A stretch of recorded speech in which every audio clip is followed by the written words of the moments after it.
Present the United States of America in Seoul, Korea, live from the Astro Arena in Houston, Texas.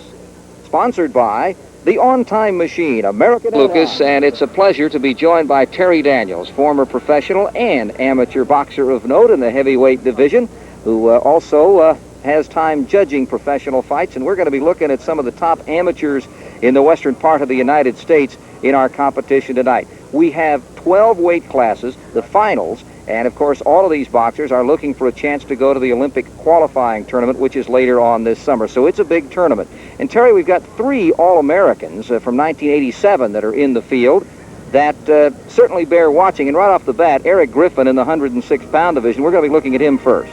Well, Greg, Eric is one of the superstars of this tournament.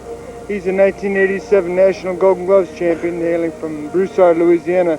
He won his fight yesterday on a decision, I believe. Now, we'll be seeing him in the first bout. We've got a couple of other All-Americans from last year that we'll be seeing as well. Lavelle Finger, one of the Finger brothers out of St. Louis, and another St. Louisian, William Guthrie. Finger is a 139-pounder, Guthrie 165. These guys have great credentials.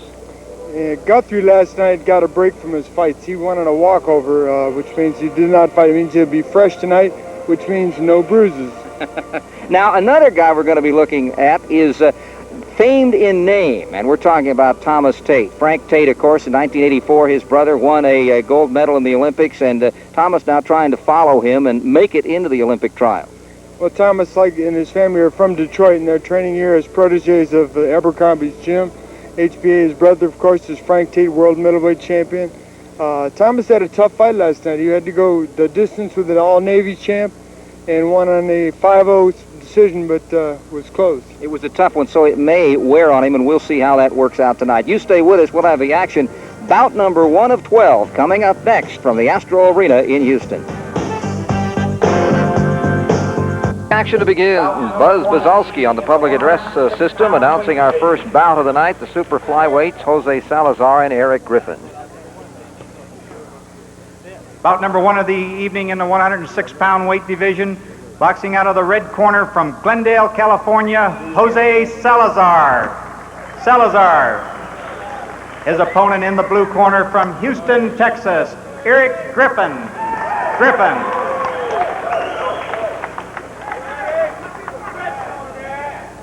These, of course, amateur bouts, scheduled for 3 minutes, 3 rounds each, and we're underway. Greg Lucas here along with Terry Daniels.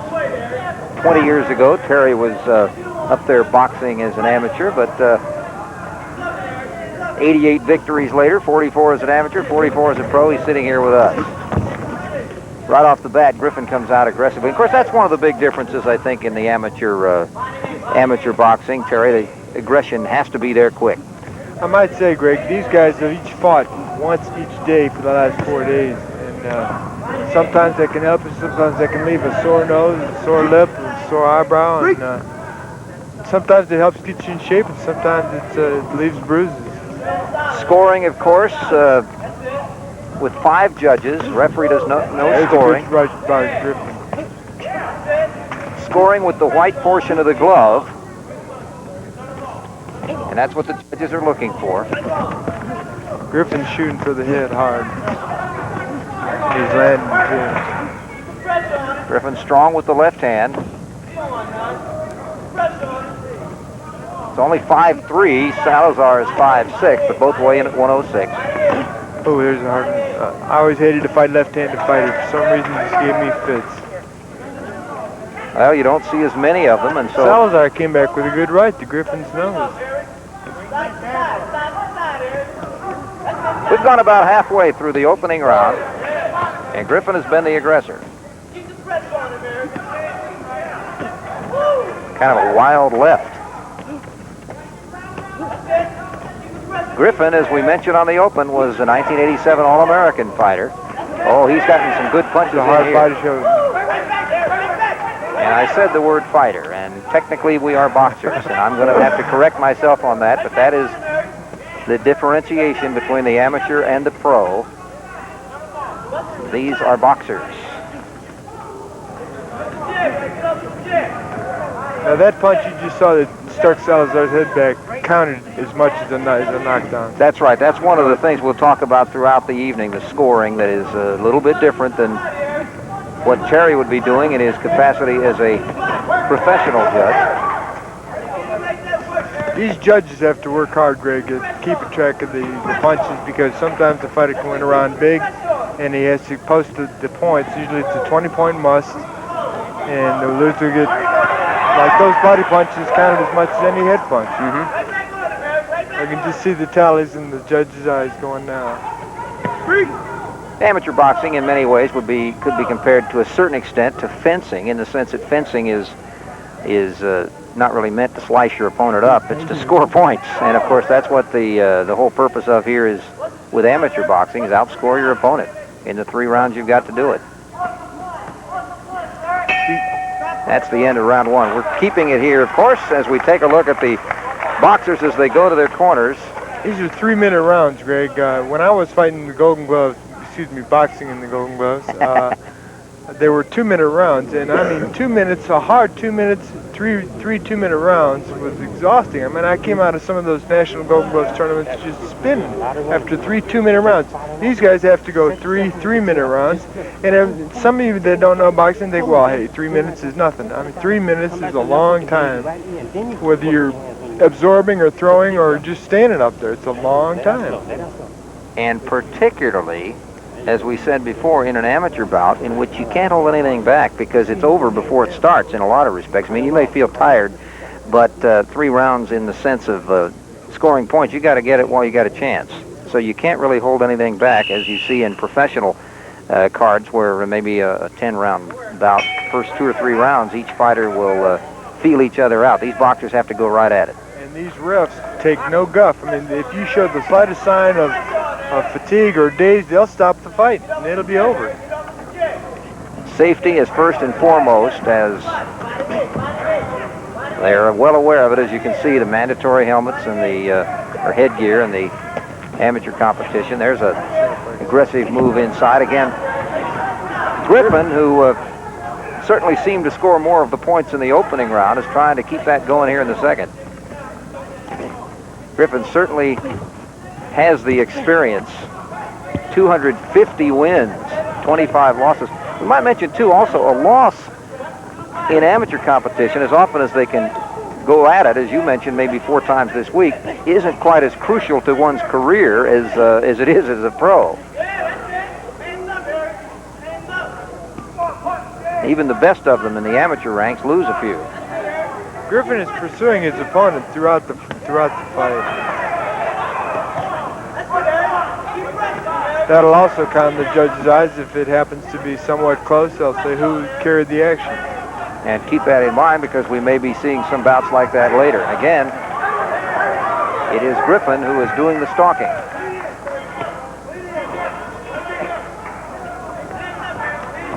Kenny Weldon, who is his coach, as he's listed, coach or trainer out of the Houston area, working with the Bob Jordan I don't know if you know, Jim. Jose Salazar is only 16 years old. He won't be 17 till August, which qualifies him for international competition because it is after that point. So he's hoping to be able to make the Olympic trials and then also make the Olympic team. But right now, he's having trouble in this one. He's holding his own, though. I mean, he's not out of it by any means. This is the second round. Another good solid shot. We'll be taking a break at the conclusion of this round.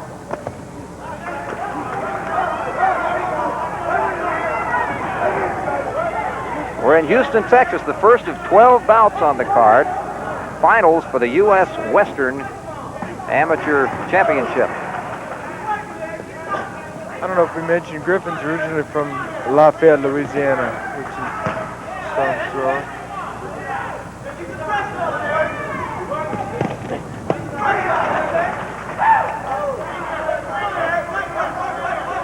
I don't know how he means this, but when asked about superstitions, he says, my family and my girlfriend. I guess he means good luck charms, and that, I hope, is the case. We'll be back as we're nearing the end of round number 2. Round 3 will be coming up in just a few moments, so You stay with us, and we'll be back after the bell. We are in the third and final round of the bout between Jose Salazar of Glendale, California, and Eric Griffin, now boxing out of Houston, but from Lafayette, Louisiana, which ironically is the hometown of Charles Richards, our referee. And just a stone's throw from my wife's hometown of Orange, Texas. Yeah, see, just across the state line. Eric Griffin won in the second round in the semifinal bout. Referee stopped the contest in the second in his victory over Charles Montour of Henderson, Colorado, while Salazar took a really unanimous decision over Ruben Olivo of Snyder, Texas in semifinal action, and that was just yesterday, so yesterday morning. They don't get much rest.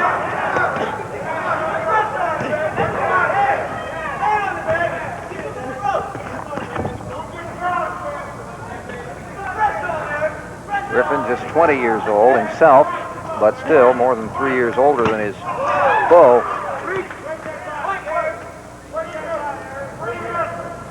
That meant that he hit with another part of the glove other than the white part. Right, that was a caution. Takes 3 of those in the same offense to potentially cost. Sometimes he can give him 2 until I warn him for a foul. Depends on the seriousness, I guess, huh? It's crisp right by it.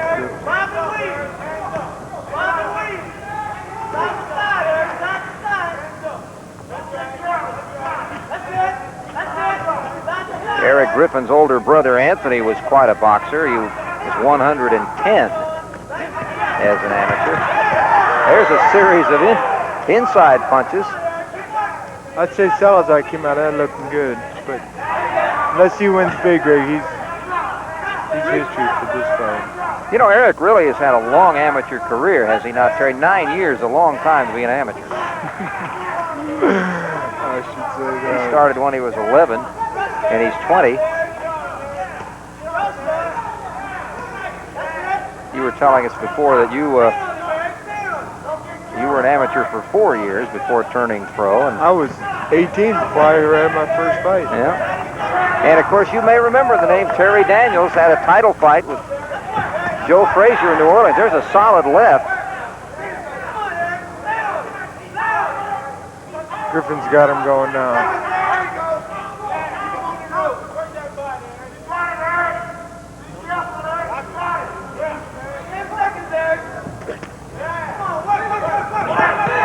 Well, Greg, I lost that fight to Frazier, but I lived, I'll tell you that. Lived to tell about it. And that's the end of the bout, and we will get the scoring decision from the 5 judges that are located around the ring. And then those will be translated over here. But I would have to think that we're going to see an Eric Griffin championship in the 106-pound division. Salazar was able to hang in there, but not show nearly as much offense. Give him a good fight. 16 years old. He's got some time to develop. Take a look at Salazar from the Los Angeles area. He won't graduate from high school until 1990. That just shows you how young he is. Hoover High School in Glendale, California. The awards to the boxer will be our president of the Golf Boxing Federation. Of course, the winners will all receive awards because this, of course, being the finals. Gloves from the Tupperware Corporation with the plaque, and the runner-up a medal. The runner-up will get a medal, and they're getting in position now. So I think Buzz Bazalski is just about ready to make the announcement. The winner of the 106-pound division by a 5-0 decision, Eric Griffin from Houston, Texas. Well, no surprise there, really, Terry. Eric was very aggressive throughout, really in excellent condition. And I guess what we can say for Jose Salazar is that amateur boxing fans may be seeing him more, certainly at the age of 16. To make the finals of this tournament is quite something. You know, Greg, the gloves that they gave him as a trophy reminds me that they used 10-ounce gloves for the first several divisions from 106 through 156. They used 10-ounce gloves. Let's take a look at some of the action as we get set for the next bout. Griffin with strong right. Well, he missed with that. There, the left, rather. The left is what did it.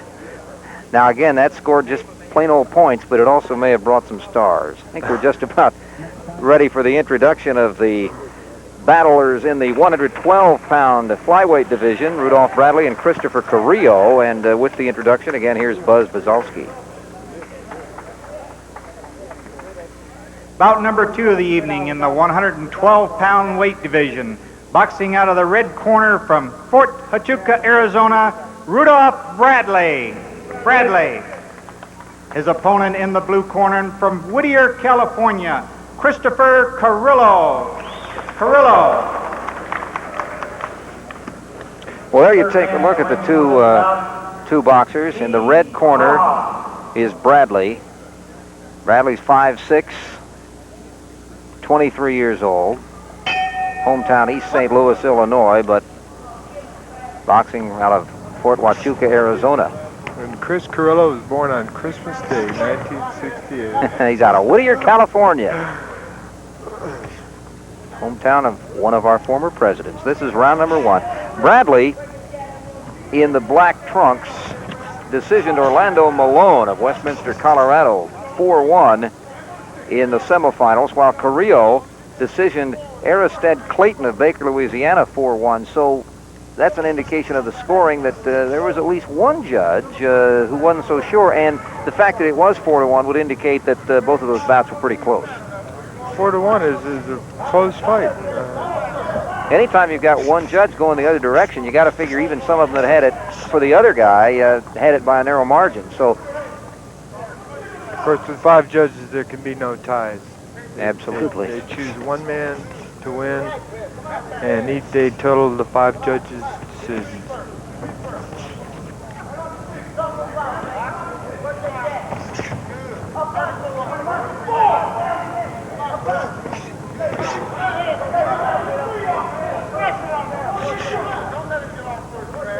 Bradley, of course, is in the Army. That's why the Fort Huachuca affiliation, one of a couple of military fighters to make it to the finals. Several dropped by the wayside in the semifinals.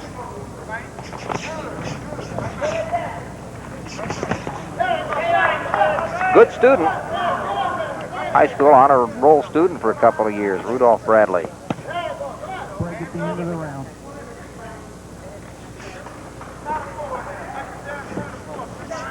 On the other hand, Carrillo hopes that his amateur career is a stepping stone. He says he'd like to turn pro eventually. I hope the judges are paying attention to this one, Greg. It's close. I'm sure they're paying real close attention. And, you know, that brings up another point because they're trying to count, theoretically or officially, you count 3 blows, score a point as a guideline for the judges. And, of course, you'd almost think that it'd be better to use some kind of a clicker. Well, so you don't have to leave your eyes off the action. I don't think they keep a total running count. They keep like a golf score, like who's up. You know, if this guy's up 3, 4, 5, and if the first time he's up by 3, they jot down a 1. I know you were talking with one of your good friends who judges both professional and amateur fights, and that's really the only way you can do it. Because they come pretty quick. The punches come fast. Speaking of judges, I noticed a number of female judges here. And we're going to take a break. Excuse me, Terry, we're going to take a break and get out of here, and we'll be back with round 2. Getting underway in our 112-pound division bout between Rudolph Bradley in the black trunks from Fort Huachuca, Arizona, and Christopher Carrillo of Whittier, California. Very close first round. These two fellows are used to it. They had very close semifinal bouts.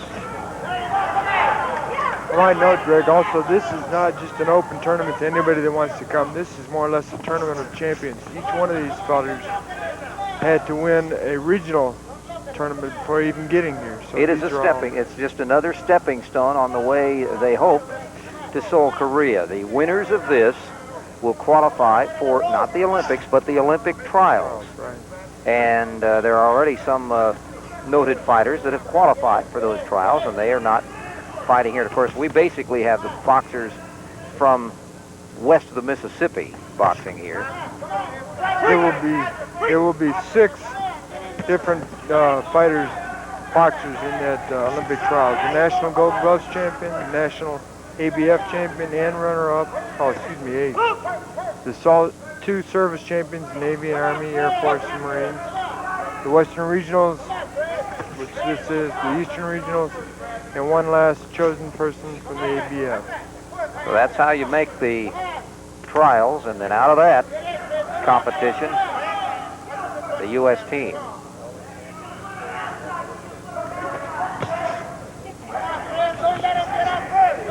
You know, when they get in close like that, it's almost like those old toy boxing machines. That one kind of staggered Bradley a little bit.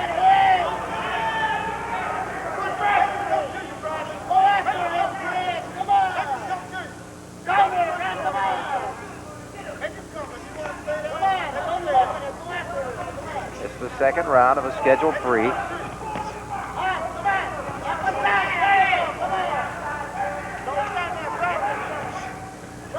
They say that the punches all count the same, but in reality, the effect it has on the other boxer is what counts. If it staggers you or dazes you, the ref's going to give you a standing 8 count, possibly even stop the fight. We'll be staying here between rounds. Of course, these boxers are wearing the headgear, which is mandatory now. It was not always mandatory. It was optional for under certain circumstances, but now it's mandatory. I'm just wondering, certainly it is much safer for the boxers, but I'm wondering if this might require a major adjustment for a guy. Let's say he does turn pro later on, because he's gotten a little bit, I won't say careless, but with that headgear, you can do a few things that you can't do without it. When I fought, there was no headgears allowed. The gym only. And that's the end of round number 2. One more to go, and I think the fans have enjoyed this one because both Bradley and Carrillo have really been throwing some leather. One thing about the headgears, Greg, it's been my experience and also the conclusion of several medical symposiums that its main function is to reduce abrasions. It does not do a thing to reduce the effect of the punch. I mean, the hard punch hit on the headgear doesn't dissipate that at all. It's a hard punch. It's a hard punch, whether you got a headgear on or not. That's an interesting point, because I think not many would know that. Let's see if we can pick up some of the conversation in the corner here. In and out. Got it? Combination. Don't let them 3 punches.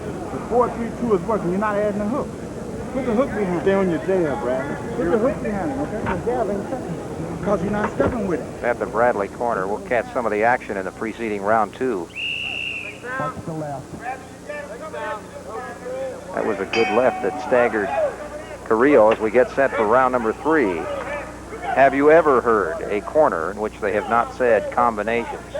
I mean, I've not heard a trainer yet that has not told his fighter to 1, 2, 3, 4, or combinations or something. They all want you to make sure you throw a series. And they're right.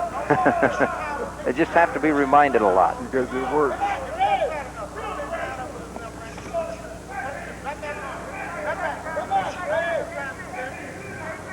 Well, and particularly here, because the more scoring blows, the better. Both fighters are throwing in regular combinations. Yes, there have been some great inside combinations both ways.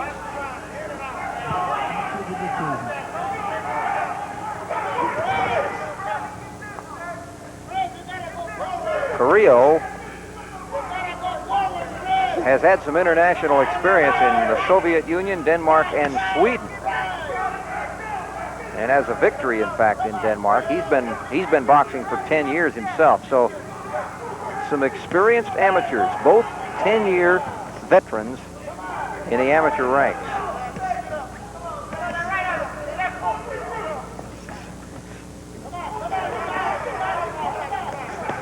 Carrillo's 19 and Bradley is 23.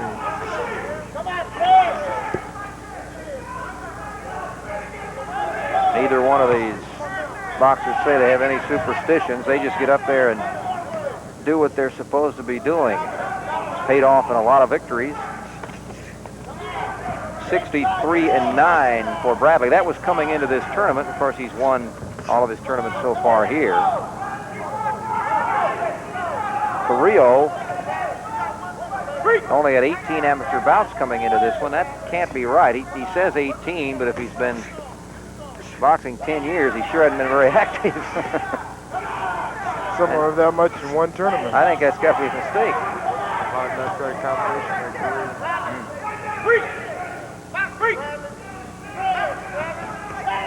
Oh, a hard combo by Carrillo. That hurts Bradley. Vince Amaya is the referee out of San Antonio.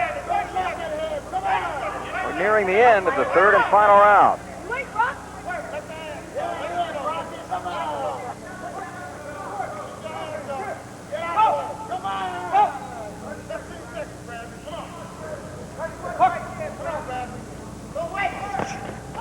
Another hard combination by Carrillo.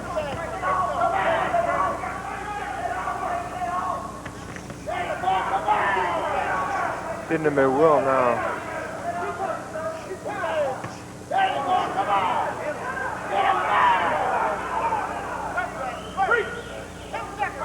Round is just about over, and thus the bout. In fact, it is over. Just in time to get hit one more time, said Carrillo. We'll wait for the decision, and this one's going to be a pretty interesting one, I think. I would unofficially say Bradley may have had just a little bit of an edge, and that might be the difference, but we'll wait and see.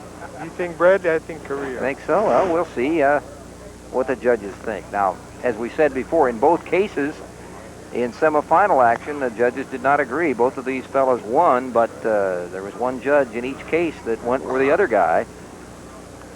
Orlando Malone and Alistair Clayton, as we take a look at some of the action while we're waiting for the tallies.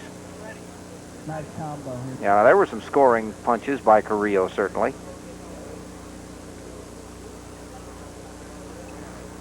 Cards being tallied by the referee, being handed down to be totalized. For the second bout of the evening is our position coordinator, Dr. Ronald Matsuda. And we're just about getting set. Let's see if as soon as Buzz Bazowski is ready, we will have the introduction. Here's Buzz. Your winner of bout number 2 at 112 pounds on a 4-1 decision, Christopher Carrillo from Whittier, California. Well, it was Carrillo, and it was another one of those deals where one judge wasn't so sure. We'll be on battle between Eddie Rivera and Max Gomez in just a moment. From the U.S. Amateur Western Boxing Pride. Zoom in the bantamweight division, 119. Here with the introduction is again Buzz Bazowski.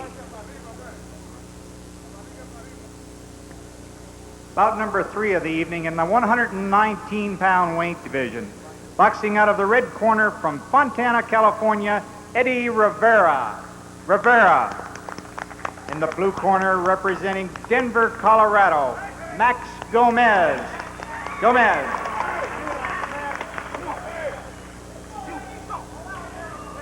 As we just about get set to get this one under the way, Tom Guthrie of Houston is the referee as the action begins, like so many of them. Quick. Tom is my associate professional referee as well. So he works all forms of pugilism.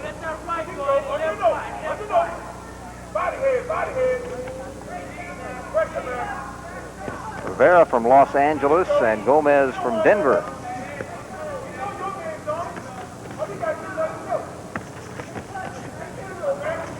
Rivera, as you can see with the note there, has the white with the black stripe, black piping, and the white shoes.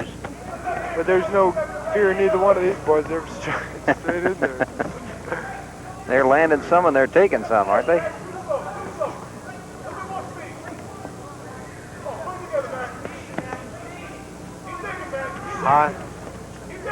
High punches, low punches, every which way.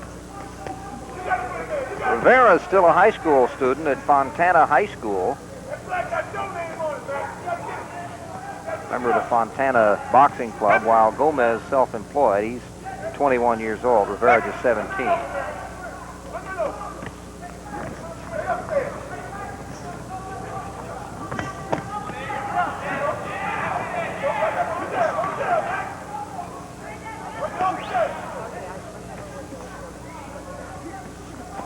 The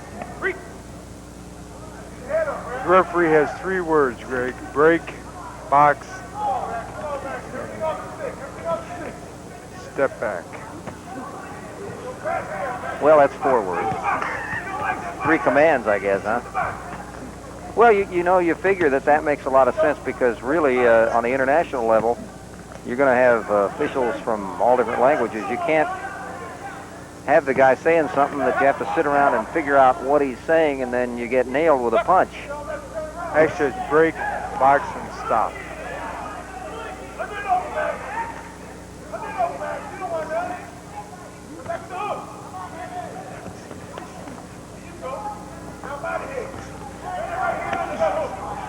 These punches, even though they're not super hard, they score, but they take as much out of the one throwing them as it does hitting them. That's why you got to be in condition in this amateur boxing, because you just got to go at it. One thing you note in common, I think, when you look is the boxers tend to lead with their heads more than you'll see with an experienced boxer, a guy that's been around for a while. As an example, look at Gomez. When he comes in on the attack, his head is right there to be hit. And Rivera is teeing off on it, too.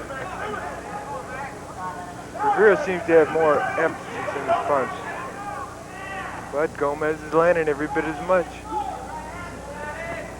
And that's the end of round number 1. Gomez and Rivera. As we take a look in the Rivera round, Eddie from Los Angeles. He is coached by Larry Ramirez and Edward Rivera Sr., who was a boxer himself in the Navy. Meanwhile, Max Gomez, 21 years old, from Denver, Colorado.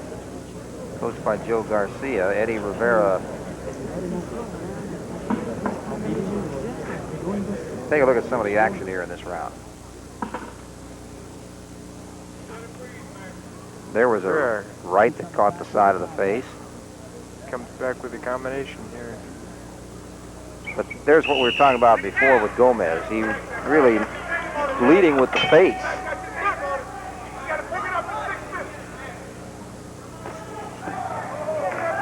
A couple times National Golden Glove semifinalist, speaking of Gomez.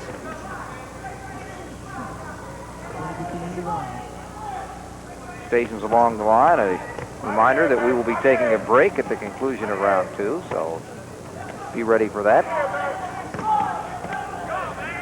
And by the way, we want to welcome all the folks that are with us on the many regional networks around the country. Home Sports Entertainment in the Texas and surrounding state area originating this presentation. But we have the folks with Sunshine Network in Florida, welcoming them. Madison Square Garden out of New York. Pro-Am Sports Systems in the Detroit, Michigan area. Sports Vision in the Chicago area. Home Team Sports in the Baltimore, Washington environs. Prime Ticket in Los Angeles. Dimension in the Phoenix area. And if I left anybody out, I apologize, but I think we just about covered all the bases, and we want to welcome you for the U.S. Amateur Western Boxing Trials, finals. These boxers are going at it just like the first round. Toe-to-toe, slug it out.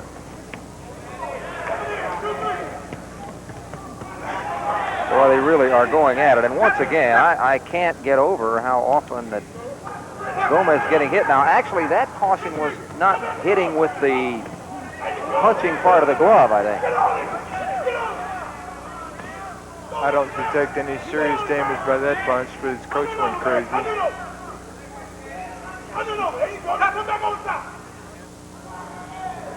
And a little bit keep him low. up. Yeah, keep him up. Caution, again, it's terminology difference, just as we say in the amateur game, it is boxing and boxers, not fighters. That is a terminology difference, just as a caution and a warning are two different things. The warning carrying with it an automatic penalty at 1 point. The caution is what leads up to a warning. And just as there is no such thing as a knockout or a technical knockout in amateur boxing. It is a matter of semantics, but it is still a difference.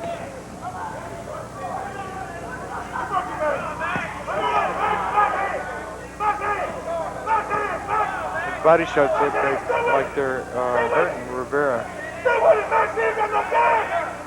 Coming to the end of the round, so reminder that we'll be taking a break at the conclusion of this round, and we will return with the third and final round between Eddie Rivera and Max Gomez, and we'll be back in just a couple of seconds, a few seconds. Grounds of the Astrodome in the Astro Arena in Houston, Texas. Greg Lucas, along with Terry Daniels, as we are looking at the 119-pound division and finals of the U.S. Amateur Western Boxing Trials. Eddie Rivera in the trunks with the black stripe against Max Gomez. Rivera out of Fontana, California, got here by decisioning Larry Nicholson of Tyler, Texas in a close one. In fact, the judges weren't sure who really won it. Maybe it was 3-2 in the semifinals. Gomez decision Julian Wheeler over Lathon, Louisiana, 4-1. So very, very close bouts in semifinal action, and this one has been close as well. And they're back at the same style they were having before. Rivera backed up and gave Gomez a little bit of encouragement there. He came back with a hard right to the body.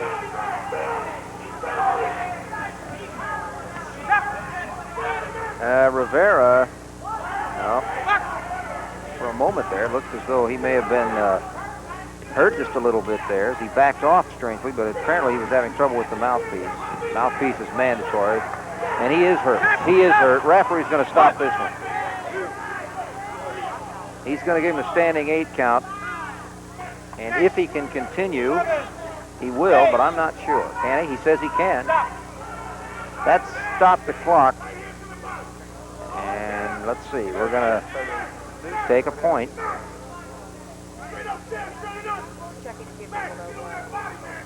That was what he was checking to see apparently if it was a low blow, and that it was not. Or at least, I don't think they said it was. That could have been a damaged rib, and that would have been the end of it.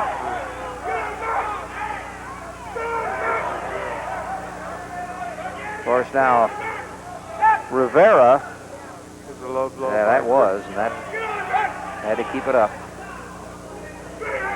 Now, remember early in the fight, Gomez was taking a lot of punches, but now later in the fight, in this third round, he has certainly been dominating, and now that's the second 8 count. You can have 2, the third one, and it's over. Third in 1 round.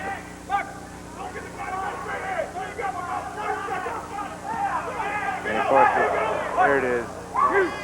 I think that's it. Certainly not. Apparently the first one may have been, well, no, that is the third one. That is the third one. It is the third one. Oh, the referee wasn't aware of it. They had lost track of the count. It's over. And one of the judges here reminded him that that was the third one, and so it is over, and we'll get the official word, but Max Gomez will be the winner on a stoppage after 3 8 counts. Our friend Tom Giffro, the referee in that, said there's 3 main fouls that he counts for. One is ducking, that is either the head below the waist or not having your head in front of your hands. The other is slapping, and the third is holding. Referee stopping the bout here in the third with Gomez the winner, and we'll get the official announcement from Buzz Bazalski.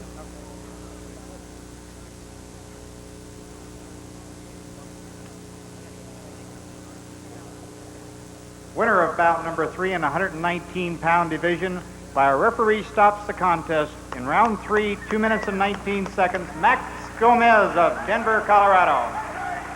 So Gomez wins the 119-pound championship, and we've got more coming up from the U.S. Amateur Western Boxing Trials at the Astro Arena in Houston, Texas. For the introduction of the bout, here is Buzz Bazalski. Bout number 4 of the evening in the... Order's order.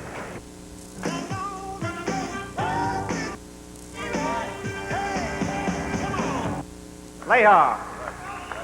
Boxing out of the blue corner from Las Vegas, Nevada, Michael Black.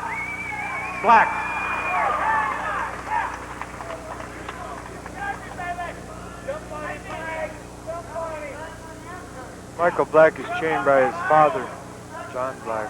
He's working a little bit, actually, out of the Houston area from Las Vegas as we are underway here. He told me yesterday that he's been here about a month, but that they drove down from Las Vegas about a month ago and they stay and train in the Jordan gym. Walt LeBaron of Santa Rosa, California is our official. Wow. Leija is really out strong.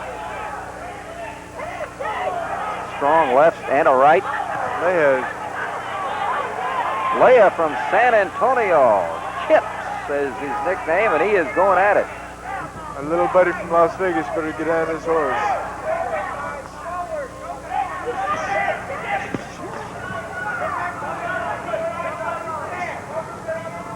Well, I'll tell you what, Mr. Leija has a tradition to uphold. His dad, Jesse, was the first fighter from San Antonio to make it to the National Golden Gloves Finals back in 1958. Break!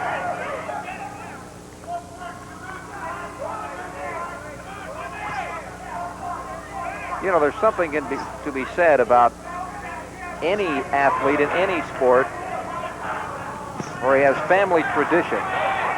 It really gives you a leg up, whether it's boxing or baseball or basketball or whatever it may be. It gives you a real advantage.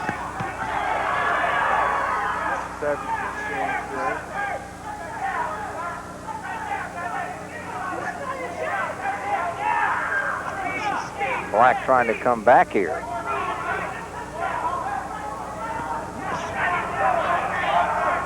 At this point, he's got a long way to come back.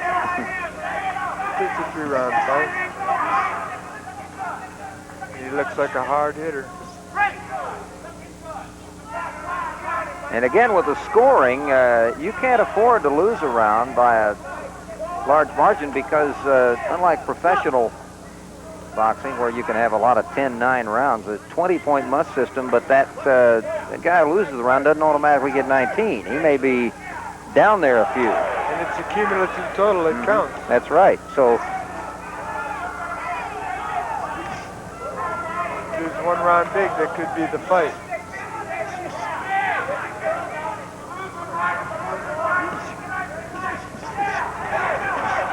Well, he's coming back, though, Mr. Black. They're going to be taking a break at the conclusion of this round. First round is 3-rounder.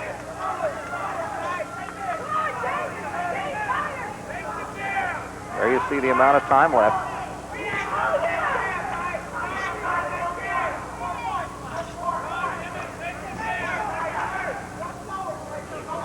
We shall return with round number 2 in the 125-pound division in a moment.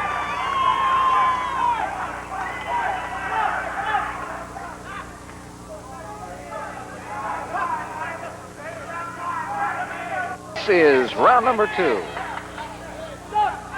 Michael Black won a close decision over a teammate, Juan Baldwin, yesterday, last night. It's a 5-0 decision, but it was a tough fight. I saw it, and Michael was not in for an easy time last night, and obviously not tonight. Well, obviously, Mr. Leija didn't either have an easy decision because he won a decision over Chuck Richards of Rapid City, South Dakota, 3-2. 3 judges went for him and 2 went the other way, so it was a tight one. And now Black's coming back. He really is here in the second round. Black, who Leija's playing possum on the rope, got off to a slow start, is having a strong second.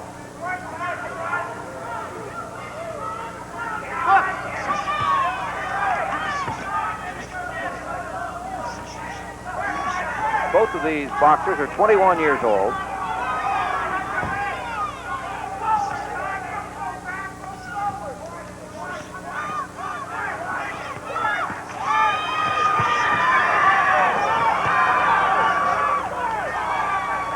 Boxing machine now in the corner now as Black is just going at it. And, of course, Leija needs to get off the rope so he's got some momentum to throw some punches. Oh, he took a strong left.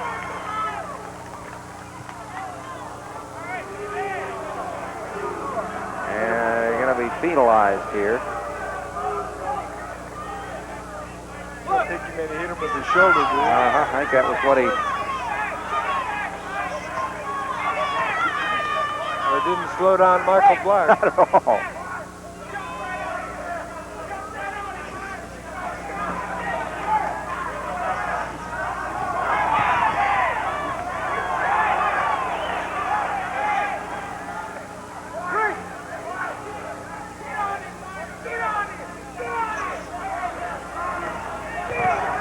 Leija with a hard left foot. He hurt Michael Black.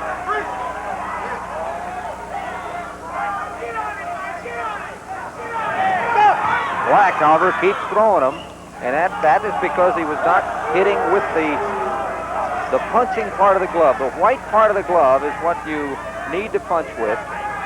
You hit with the heel of the glove, or you hit with any other part of the glove.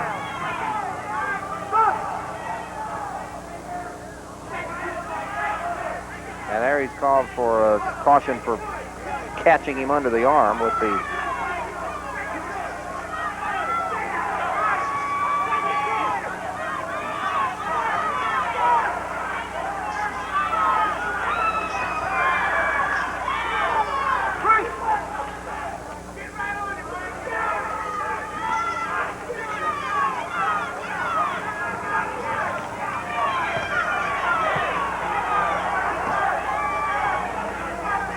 Crowd really into this one as James Leija of San Antonio and Michael Black of Las Vegas, training now in Houston, just started,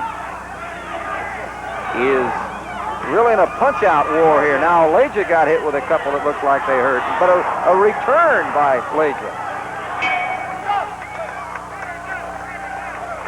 What I want to know is where these guys are going to come out of with something for the next round.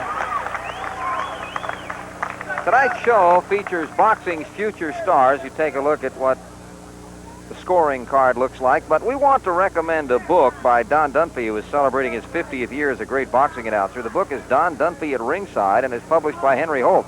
The book is part autobiography of a man who won track medals for Manhattan College and later broadcast the World Series, Yankee baseball games, plus football, basketball, track and field, thoroughbred racing, and many other major sports events. Don Dunphy will always be remembered as the voice of the Friday night Gillette boxing shows. He's broadcast over 2,000 fights, 200 championship fights, and incredibly over 50 heavyweight championship fights. The book is Don Dunphy at Ringside, a great Father's Day gift.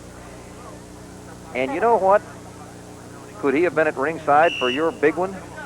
Do you remember? He was, as a matter of fact. As a matter of fact, Howard Cosell was not there, but Don Dunphy was. Don Dunphy was there when Kerry Daniels went against Smokin' Joe Frazier in New Orleans back in 1972. Well, the action for the third round is underway.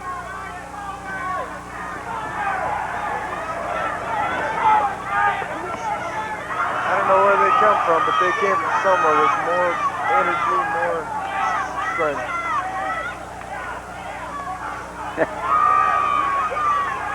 You don't have time to get arm weary in a three-round bout. You just have to run on adrenaline. These guys have a lot of it.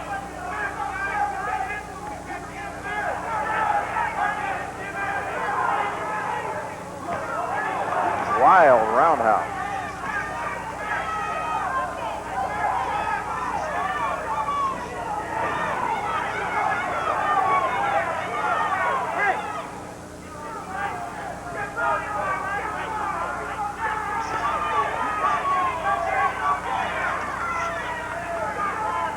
Black is still pushing Leija back, but he's not having much effect.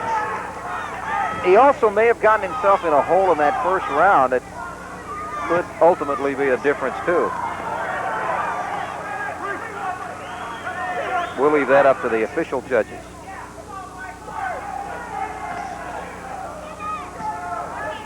As far as boxing fans are concerned, they've seen a lot of action, regardless of who wins it.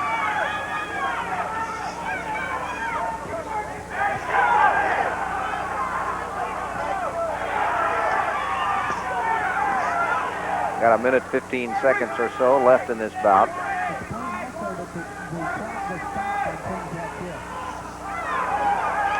if you're trying to keep track of this at home, we might point that out, that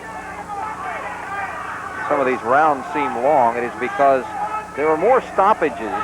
Of course, there are stoppages in pro fights as well, but there are more stoppages in amateur bouts as far as the running time is concerned. The referee must direct it in professional fights. Here, he just raised in anytime he puts it in there for a break or a stop, the clock stops. Well, that was pretty close. I can see over the shoulder here the official time, and heard someone from the corner yelling 30 seconds, and they were only 10 seconds off. We're nearing the 15-second mark now.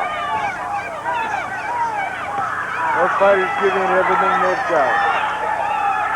This is the third round. No reason to hold it back. This is for a championship of the U.S. Amateur Western Tournament.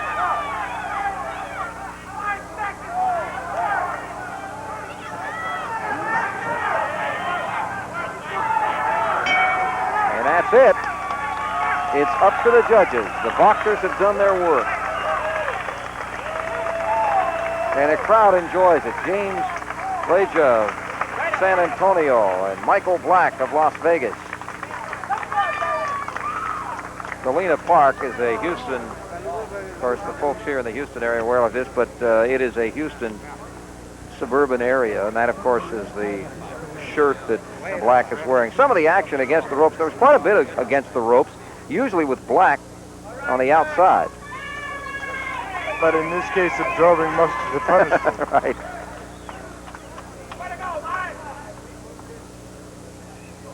They are picking up the official sheets from the judges. You saw a few moments ago what they looked like. And there you see Michael Black, waiting to see whether or not he will be able to win again. He had 95 amateur victories coming into this tournament, and Leija had 30 coming into this tournament. Trying to get all the sheets together and hand them over to the official tally folks. As Mr. LeBaron does just that, hands them back, and as soon as the word gets to Buzz Bazowski, we will certainly have him make the announcement, and we'll let the referee put the winner's hand in the air. Well, Buzz has the numbers, so let's go down to it.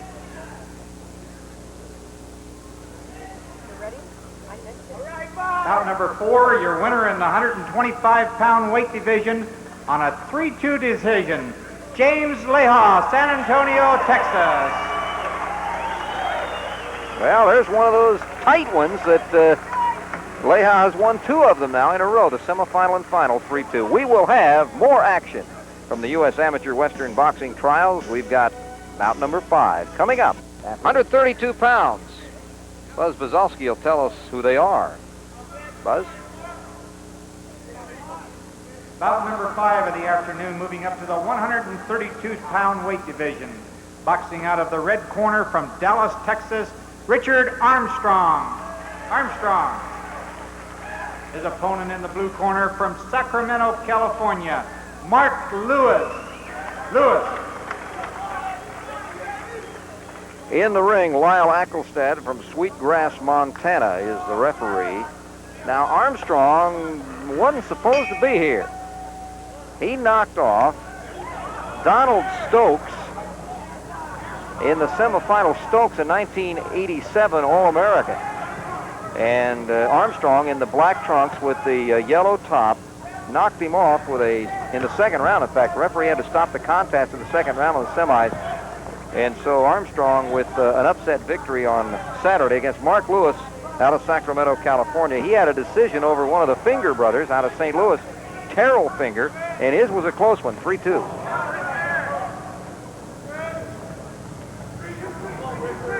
But don't count Richard Armstrong as lucky. He was the state Golden Gloves champion, which says something for him right there. That's right. State of Texas has a lot of boxers. There was a good solid punch, though, that Lewis landed.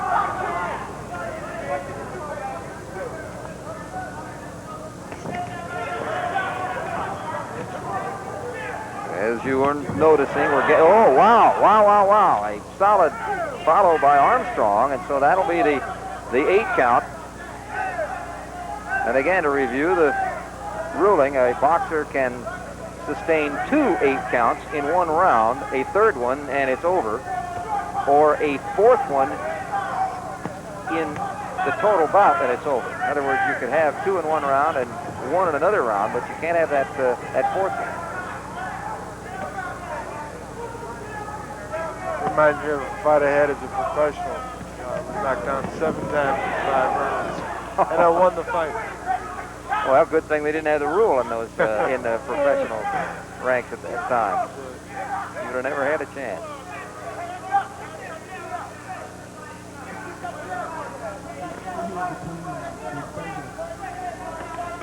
Lewis had won 76 and lost 11 with 11 knockouts. Well, he says knockouts, but again, technically they weren't knockouts. They were referee stopped contest as a result of his punches out of the 76 wins coming into this tournament.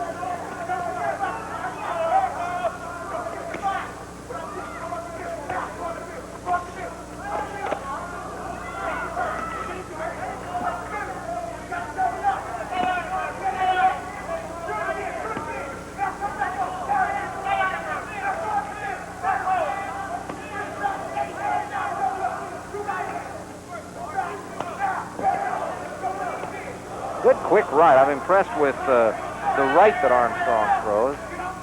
That one wild and missed. He was setting him up and he missed. That's going to be our second count, as he really landed a strong left that time. So it's the second 8 count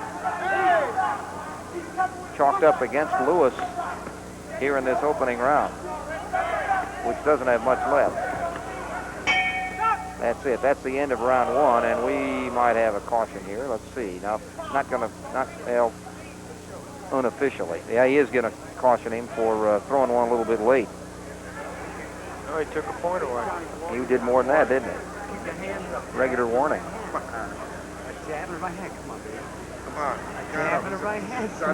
So here's the first knockdown. Got him caught against the ropes. And he was off balance at this point, so the official wisely moved in, and the second one was... Oh, that rubbered his legs, the first one. Mm-hmm. It made easy pickings for the second. That was all in the first round, so... Tell you what, doesn't look like Richard Armstrong's upset of Donald Stokes is By the way, looking as much as an upset. You see that mouthpiece? It's mandatory they wear a fitted mouthpiece now. And they have to have it in at all times. You'll They'll stop the bout. often see professional bouts where the mouthpiece will come out and the fighter will elect not to put it back in. But that cannot happen in amateur boxing.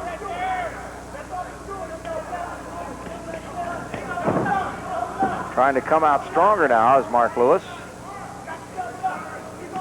Sacramento, California, his residence, although he was born in Laurel, Mississippi.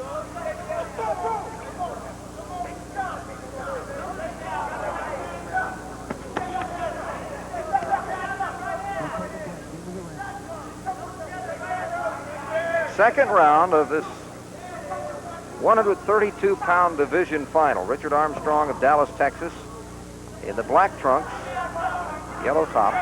Mark Lewis appears to be back in it. Well, he's got this round plus a third, so if he can come out strong, although he certainly was down some points after that opening round.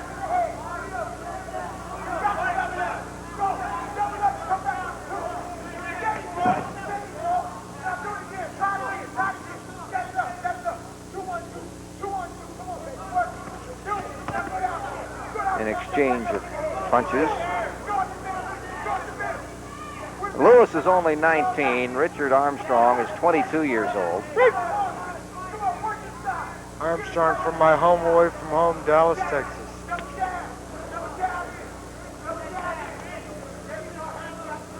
Both have been boxing in the amateur ranks about the same length of time, 8 or 9 years. Armstrong from James Madison High School in Dallas, Texas.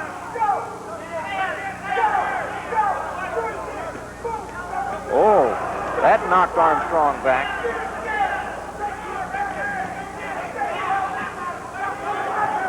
Now, Lewis hurt Armstrong. Lewis has really come on much stronger here in the second round. It's amazing what a little break between rounds can do. And then you figure the warning that was given at the end of the round that may have cost a point on the scorer's cards to Armstrong, that may have negated that what could have been a real big advantage in that first round. Well, they're both obviously letting it all hang out now. We'll take a break after this round, so stations, be ready for that. Hard enough start by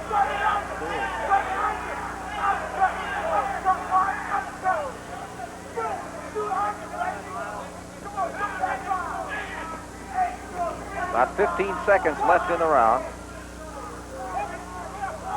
Clock stopped momentarily there. Every time the official comes in with a word of caution, the clock will stop. But we've just about finished the round. We'll be back with round 3. Way between Richard Armstrong.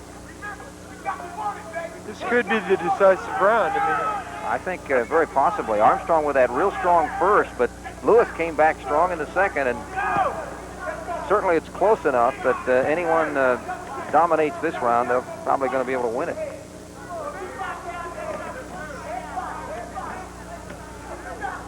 Being amateur boxers, of course, many of these young men have other jobs they have to do. Lewis is a carpenter, and Armstrong works for a commercial laundry when they are not training and traveling. And Richard Armstrong's career ambition is to be successful in life.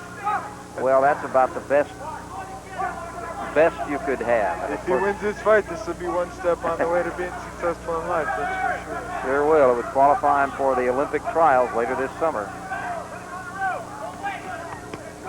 And he's already been a surprise of this tournament with the upset win over Donald Stokes, 1987 All-American.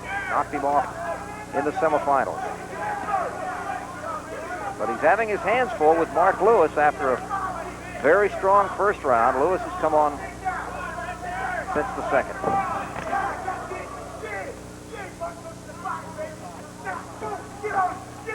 Now I'm perceiving a little bit of fatigue on Armstrong. Doesn't he look a little tired? He sure does. But to take turns being aggressive. First one attacks than the other.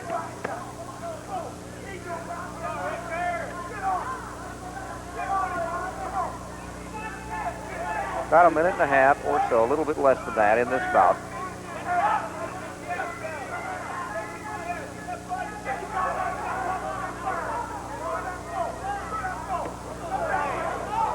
The official clock reads we are minute 55 in. And Lewis, he ducked away from one. 1 minute to go in round 3 and the bout. A little blood coming around the lip of Armstrong.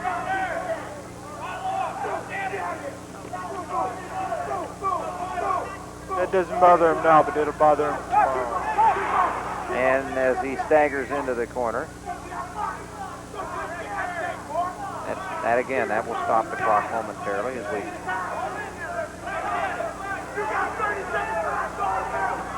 By the way, Greg, the doctor can step in and stop these fights as well as the referee. They are watching carefully as well. We've got 30 seconds left in the bout.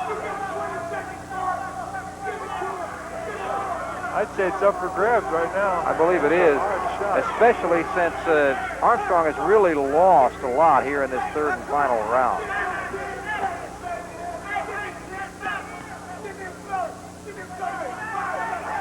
Ten seconds, all that remains.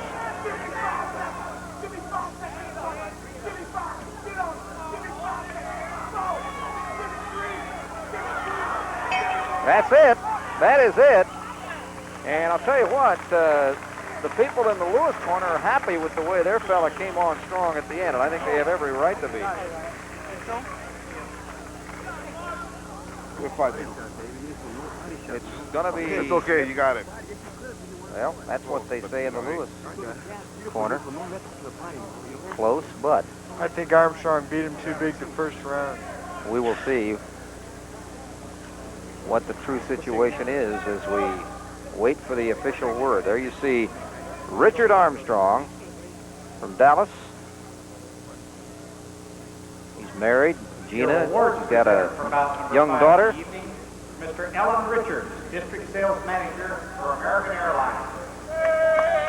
As they are picking up the sheets, we wait to see who will get the opportunity to go on. Armstrong has victory against an Ireland boxing club, international competition.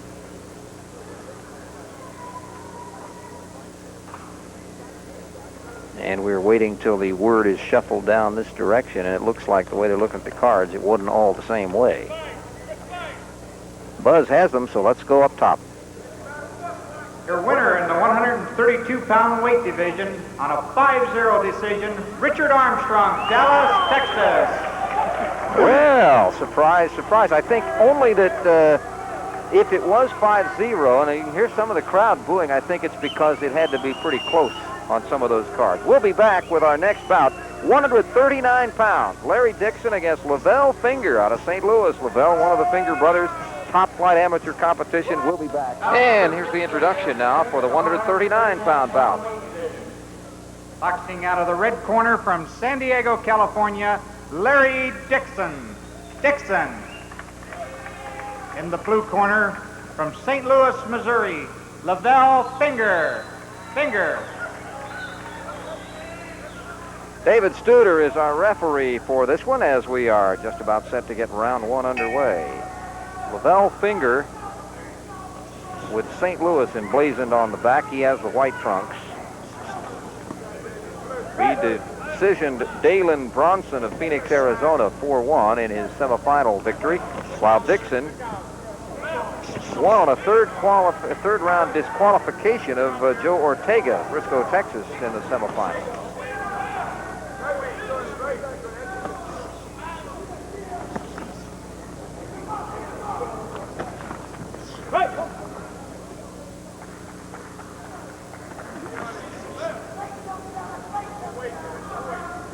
Finger's brother Terrell was defeated by Mark Lewis yesterday in semifinal action. And I thought we were about going to have some wrestling here a minute ago. A couple of punches were thrown and arms caught behind, and that time they actually went down. Again, that seems to be a problem. Both these guys have very long arms, and they're getting them tangled.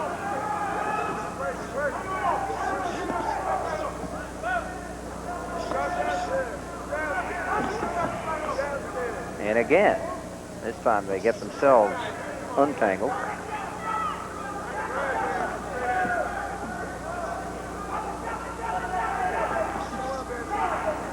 Of course, the main problem is that Finger's left-handed.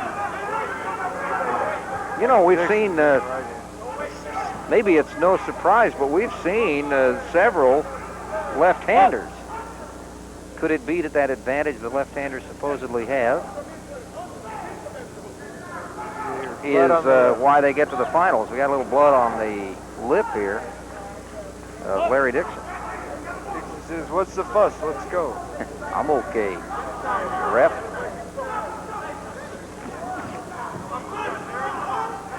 Larry out of San Diego, California. Patrick Henry High School.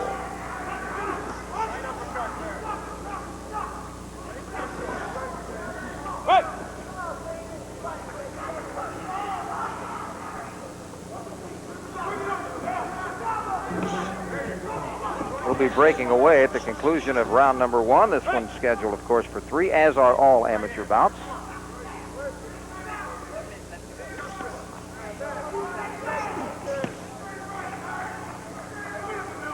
And what is Lavelle Finger's nickname? Fing. How imaginative. Fing Finger. Again, they're going to look at that lip. Stop the clock.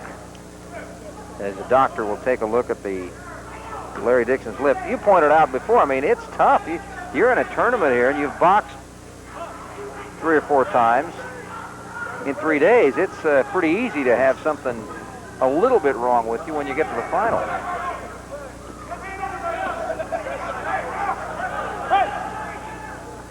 You don't have any healing time.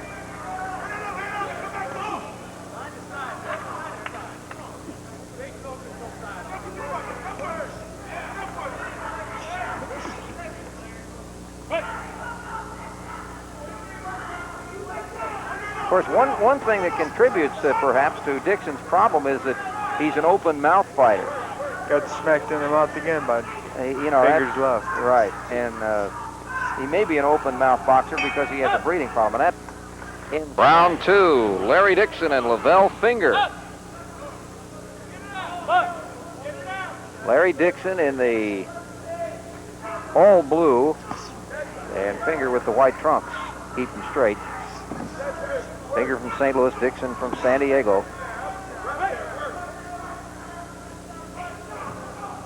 No. 35-10, the record for Dixon coming into this competition. Again, we're going to stop because of that unleashed shoe. If it's not one thing, it's something else.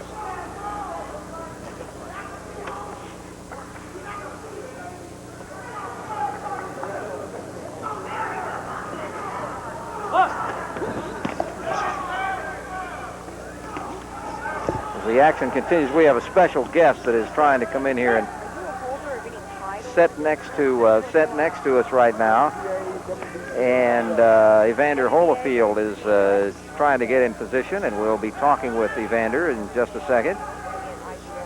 As we talk with a guy who had quite an amateur career, now he's having quite a professional career. Evander, how much of the action have you been able to catch over this last?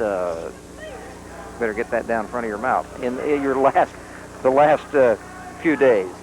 Well, I've been here every night for 3 nights in a row, and I've been some great fights. Seen any surprising people that, well, maybe, but weren't expected to do something that you think look like they're coming on? I haven't followed amateur that closely this year because I've been. You've been a little busy, yeah. You've been just a little busy. But I have seen some great fights for the Western trial. What is updating your schedule? What is on your docket? Well, July 16th, I'm supposed to face Jane Quick Tillers in a 10-round heavyweight bout. I think that one's going to, you say supposed to. I know in the game of boxing sometimes things change, but that looked pretty solid? Yes. And where will that be? Lake Tahoe. Okay, we'll be looking forward to that. So you're on target, getting in shape for that one. Pretty much, yes. I've been training here for about 3 weeks, and I still have about 5 more weeks to go. Well, that's certainly keeping you busy. And of course, you remember every time you see these amateurs box. Of course, the difference in preparation. These fellas. I think the thing that gets me, and you can probably relate to this back in your amateur days, is in a tournament like this, having to come back, you win a fight on Wednesday, and no, it's not 2 months, it's tomorrow. You got to do it again. Yes, I have fought in tournaments where that I fought twice a day, and the tournament went for 5 days, and it's like consecutive every day. Obviously, it's a drain on you, but is there one particular thing that is toughest on you in a situation like that? Yes, when the schedule is not in your favor, you pick up the toughest opponent first, and one guy might not have a tough schedule, and his fight may not be as hard as yours, and kind of take a toll at the end of the tournament. Now, we've noticed in this particular bout, Larry Dixon has had some problem with bleeding around the lip, and of course that's something that, golly, you get a punch in that first bout as we finish round 2, and that's going to carry with you for the whole tournament. That's something tough too, isn't it? Sure is. A guy can get hurt in the first fight in a tournament and find himself getting wounded each and every fight he fights. We're getting a camera position before we get into this 3rd round, so at least we'll let the fans have a chance to see Evander sitting here. Say hi to all of his fans. We're sitting here at the table as we take a look up top into the Dixon corner. He certainly survived in that second round. and the lips holding together pretty good. So now he's into the third one as we take a look at yours truly, Greg Lucas, and Evander Holyfield, as we are getting set to watch the action here in the third and final round. Third and final round. You were in many of these as an amateur. What do? You just got to let it all go out now. Well, third round is the most important round because it's the round that the judge pretty much make the decision. So the guy had to come out and put everything on the line this round. Well, we're going to see who can pull this one out, whether it'll be Larry Dixon or Lavelle Finger. We'll just let you stay in here till we finish the round, and perhaps Terry might have a question or two for you while we watch this one conclude. And here's exactly what you said, right at it, huh? Evander, did you fight in the Western Regionals or in the National Golden Gloves or what? Well, I made it to the Olympic trial by winning the National Golden Glove. I see. Which I had 5 fights in the Golden Glove and had 5 knockouts. So where was that tournament? It was in St. Louis. Well, speaking of St. Louis, we have a St. Louis boxer, Lavelle Finger, in the ring. They have some good ones out of that area that have been competing at this chance to make it to the Olympic trials. But pretty much St. Louis always had a tough team. Each and every year. Look forward to fight St. Louis. Certain parts of the country, of course, have always had strong amateur programs for years. And yet there are others that are trying to develop them. Are there any particular areas where you think there are more up-and-comers that are surprising? Well, Georgia been turning out 2 or 3 good boxers every year since 1980. So right now, Georgia's program is growing. We'll be hearing about some of the boxers out of Georgia, of course, that will be competing in the Eastern Regional Championships. These are the Western Regionals from Houston, basically encompassing boxers that had qualified for this from west of the Mississippi for the most part.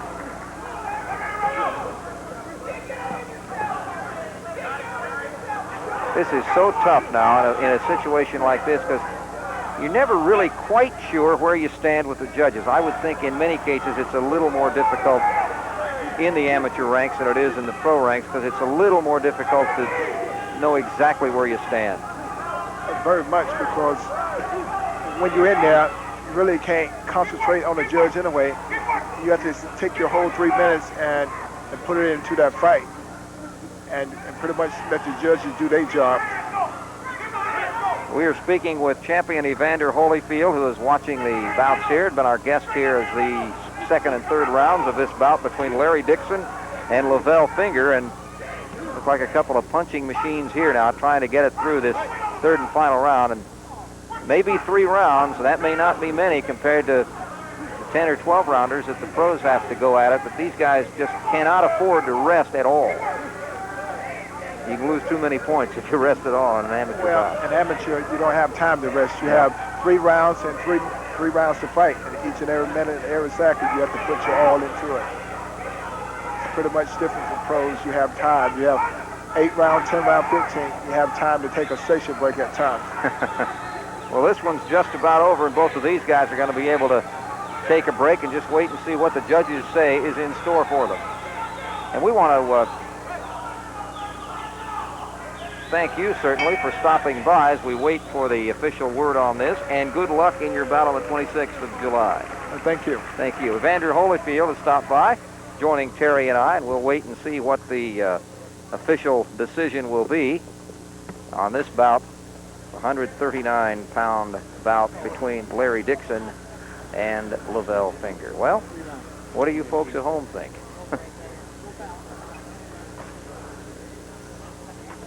We will certainly find out. After the decision, we'll be taking a break and then getting set for the 147-pound bout. One thing about amateur boxing, you come to an amateur boxing card and you're going to see a lot of action, and it's going to come right at you. And you're never going to know where you stand. That's pretty much what Evander was pointing out. He said even when he was boxing as an amateur, and of course yours was 20 years ago, his was not very long ago, and he said you just got to get in there and go because you're never sure. 20 short years ago. 20 short years ago. 44 amateur victories, 44 victories as a professional. I note, so you like that number, 44, huh? 29 losses professional. Almost. They started to even out toward the end, so I thought I'd get out. It's about time. We're just about set. The boxers are taking their position in the center of the ring, and as soon as they get over there, why, Buzz Bazowski will give us the word. Buzz? Bout number 6 of the afternoon in 139-pound weight division. Your champion in the blue corner, Lavelle Finger, St. Louis, Missouri. 5-0 decision. So Finger wins at 5-0. Of course, Dixon had the problem early with the cut lip and then came back. That was not a problem later, but it was Finger with the win. Stay with us. The 147-pound bout between Paul Vaden and Booker. We'll be back. 47 pounds, the welterweights. And here with the official introduction, again, is Buzz Bazowski. Bout number 7 of the evening in the 147-pound weight division. Boxing out of the red corner from Puyallup, Washington, Paul Vaden. Vaden. In the blue corner representing Dallas, Texas, Booker Kidd. Kidd. Another Dallas native. I'll tell you what, I got to tell you something about Vaden when we have a chance. Vaden is some individual out of the Tacoma Boxing Club. He says his future career ambition is entertainment because I'm compelled to excite people. Well, he's going to see if he can excite some people here in the ring in this 147-pound battle. Both of these fellas won big, apparently big, at least 5-0 on the judges' card in their semifinals. Raul Marquez of Houston went down to Vaden, and Arnold Williams of Berkeley, California was beaten by Kidd. Booker Kidd is 22 years old. Paul Vaden, 20. San Diego. It is perhaps interesting to note that Kidd wearing the colors of the Dallas Cowboys. And he's from Dallas, the blue and the silver.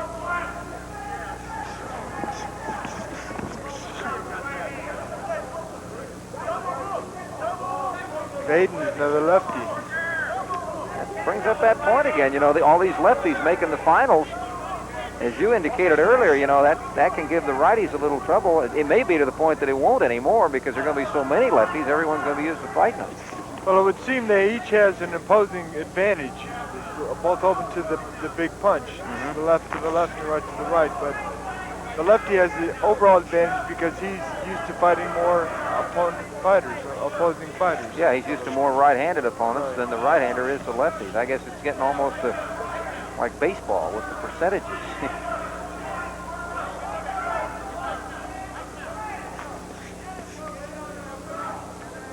Neither boxer has landed a whole lot of punches here. There have been a lot of swings and a lot of kind of contact, but not really good punches. Both fighters trading on the offensive.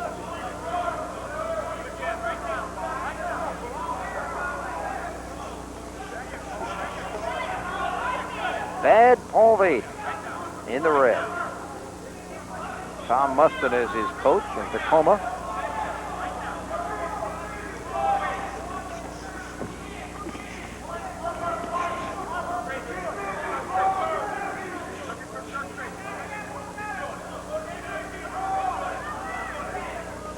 Taylor August coaches Booker Kidd. There's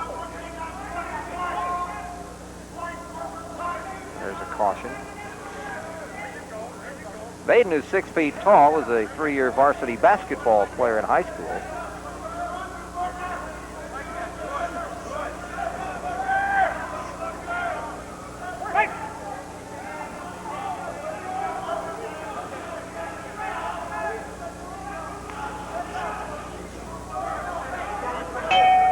And that's the end of the first round as Vaden and Kidd go back to their respective rings.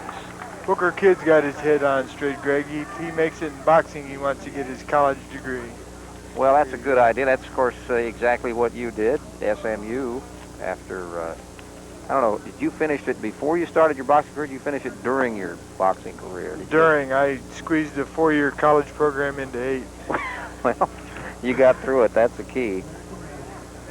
Want to remind you that the official airline for the Western boxing trials is the on-time machine, American Airlines. Something special in the air.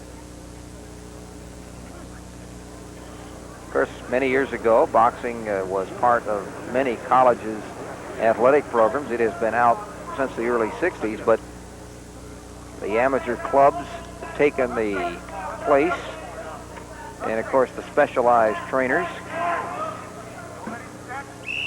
At times during our history, the military has supplied a great many of the top flight boxers.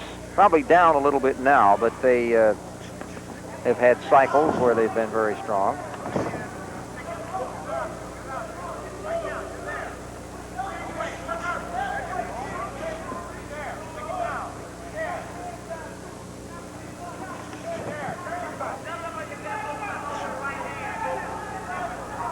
It's the second round of the three. We're in the 147-pound division. And if you just joined us, this is the 7th of 12 scheduled bouts. Booker Kidd being another state Golden Gloves champion of Texas. For those of you around the line, a reminder that we will take a break at the conclusion of round 2, so be ready.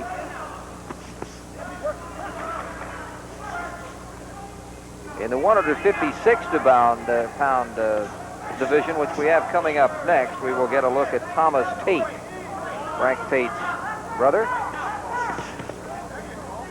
He'll be going against Ray Lathon of St. Louis, another St. Louisian.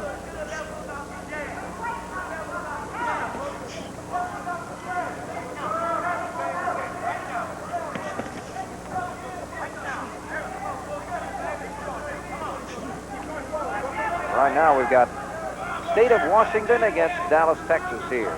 Paul Vaden out of the Tacoma area and Booker Kidd of Dallas. Booker, easy to tell which he is. He's got Dallas on his back and Vaden has his name.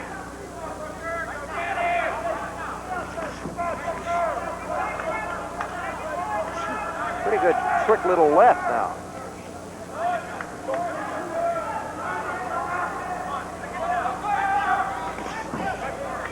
Yeah, you know, Vaden, he's got a little showbiz in him. He's got that open mouth style like our last bout. Having quite often, that's because of breeding. Yeah, there's a caution.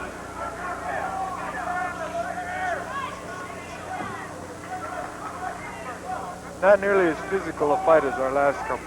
No, this one almost looks more in the style you might see a pro bout earlier. We're not seeing nearly as many punches thrown.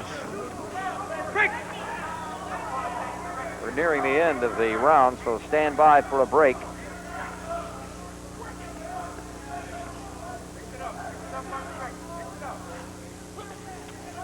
We shall return with the third deciding round in a moment.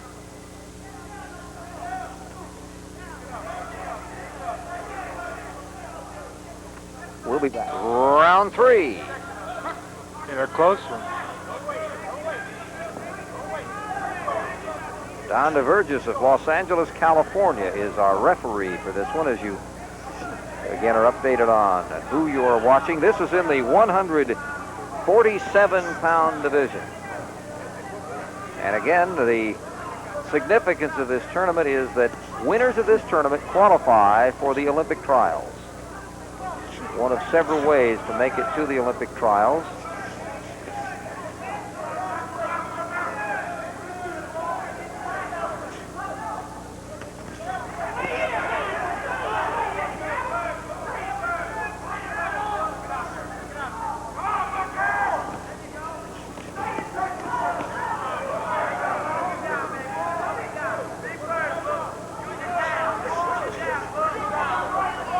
There was a scoring punch by Booker Kidd, but it was not effective. There have not been, comparatively speaking, comparing this bout to many of them we've seen earlier, there have been a lot less scoring punches. There's been a lot more of that sort of thing. Missed punches and then tangles. We haven't seen one, none yet, that have been thrown by these two in this little series. Semi.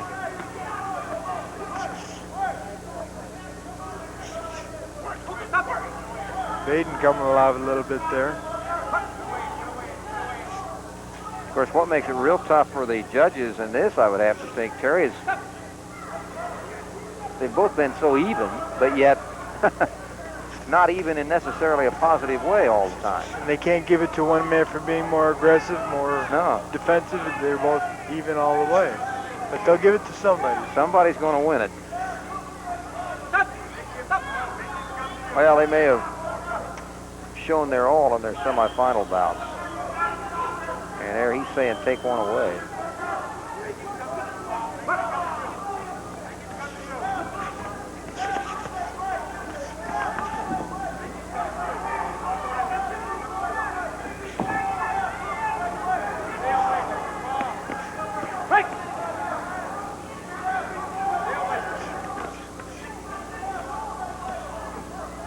Well, we're getting near the end of it. Remember what Evander Holyfield said. He said, and this is from his experience as an amateur, he said, you got to look good in that final round. Of course, you know, that supposedly is the case in any kind of boxing. You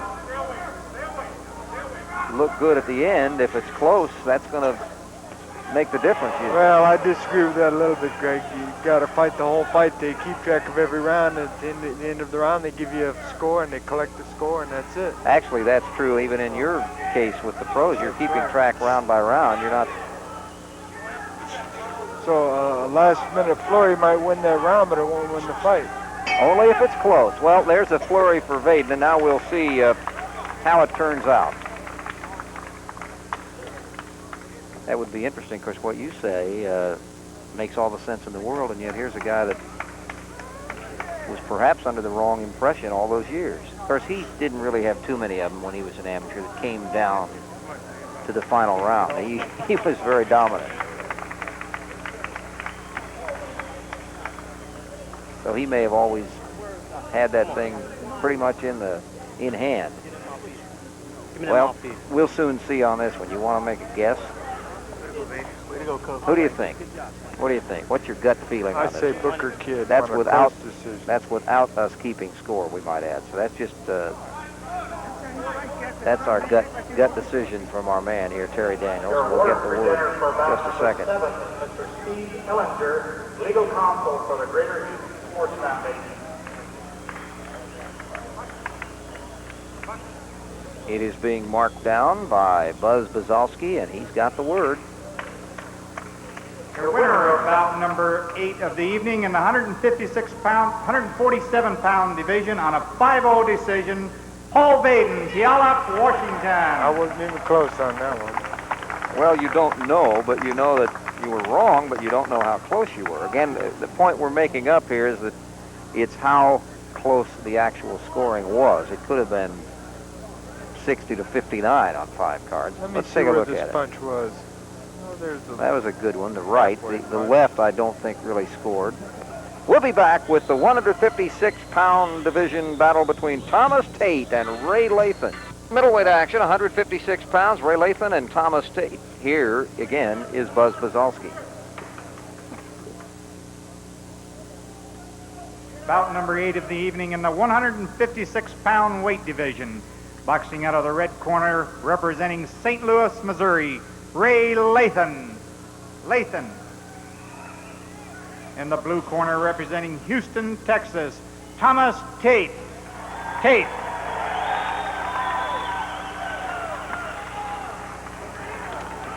And the third man in the ring for this one is Don DeVerges of Los Angeles, California. Now we'll see what the effect was from yesterday. Lathon won a first-round RSC knockout. Tate won a tough 5-0 decision.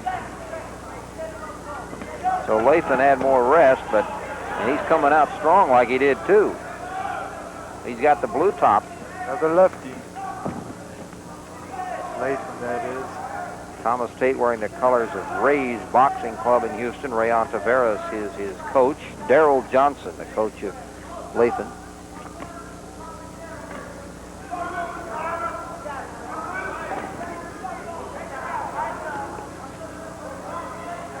Early on here, Greg, I'd say Tate's got a fight tonight.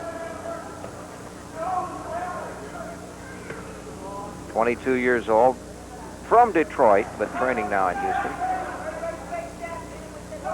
And Lathon is St. Louis all the way. 21 years old. 6 feet, 156 pounds. Got good extension. He's about 1.5 inches taller and has a little bit more reach than Tate because of that. A little longer arms. Punching low on Lathon.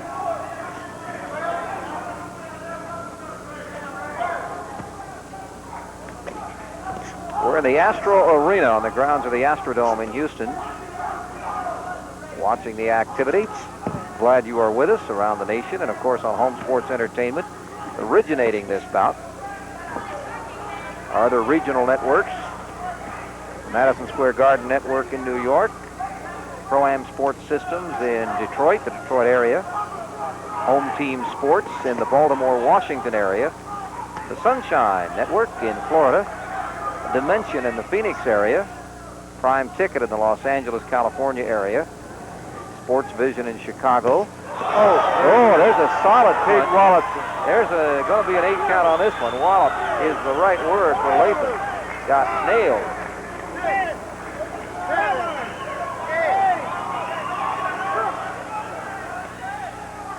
And again, Tate's playing it cool, right? He really is. He's got a lot of power.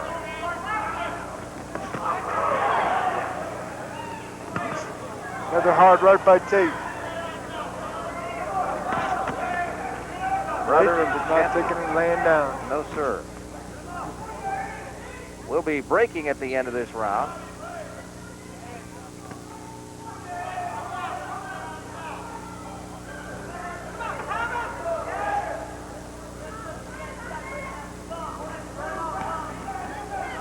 We'll be back with round number 2 in just a moment.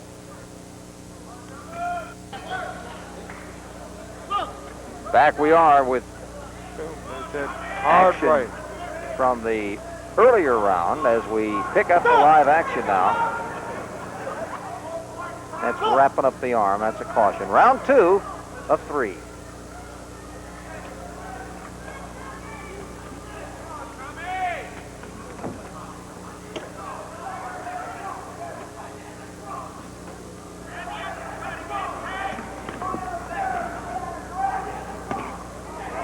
Low blow, they didn't count that.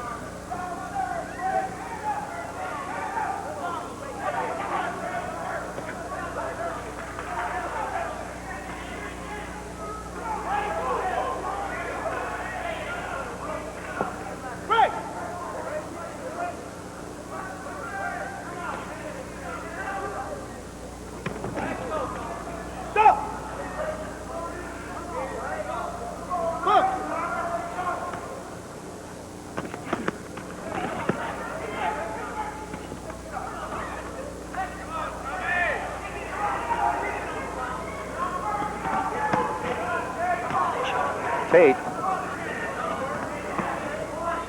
with some tremendous power, although Lathon maybe not quite landing as many, but he is a strong fighter himself, or boxer.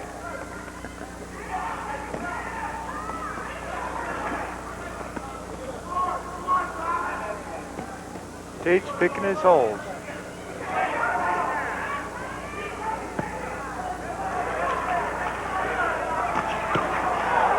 There was a solid exchange both ways. Yeah, but Lathon hit it, but he got one in exchange. He's made the most noise, but I think he took the worst damage. What happened there? Oh, tumbled over, no knockdown. Tate is 22 years old, and yet he has been boxing for 11 years. Now, Lathon is 21, and he picked it up kind of like you did back in your amateur days. He's only been boxing for 4, so he started when he was 17. We'll be staying here between rounds and bringing us up to date.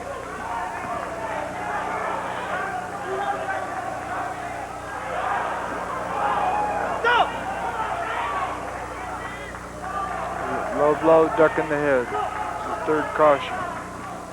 Was it second or third? I thought he said 2. Maybe it was.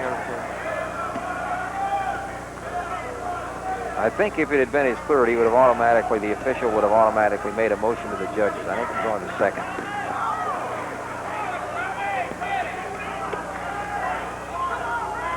Couple of sluggers now. And we've just about reached the end of round 2. We'll hold it here. Boy, they're going at it every second that they've got. And that is it. Well,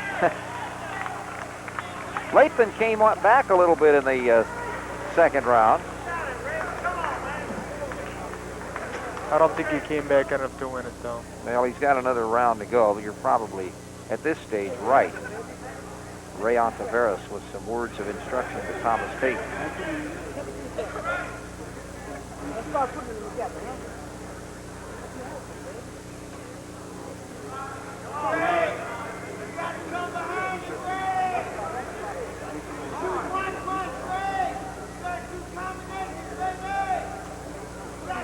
Thomas Tate wants to be a world champ. Well, he could start with perhaps an Olympic berth and an Olympic championship, which in fact is a world championship in the amateur rank.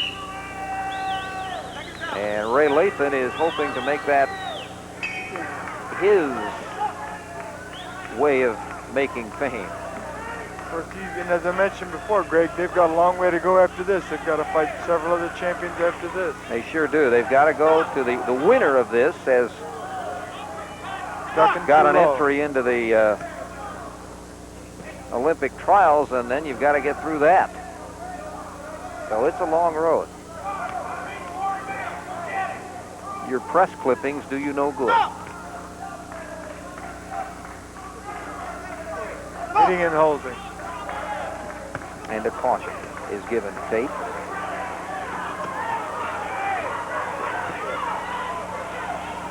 Tate seems to be keeping the head down and flailing away a little bit more than he did earlier. He may have been hit with a few that he didn't like earlier in that second round. They're flailing, but they're crisp punches, too. Well, when they land, sure are.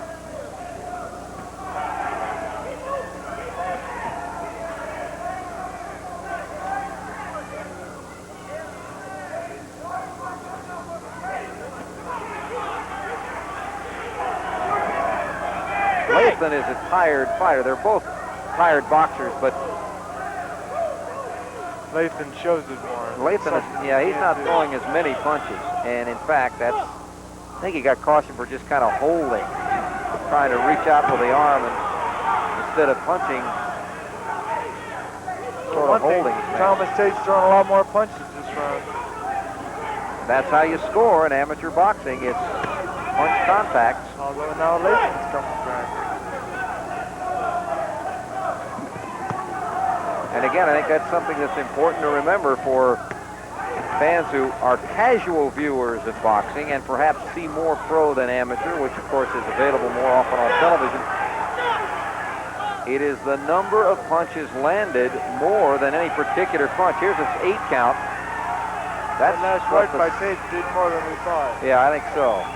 The referee, of course, has that jurisdiction as well. At any time, he can give the 8 count. The boxer does not have to be down. Tate's after blood, Don.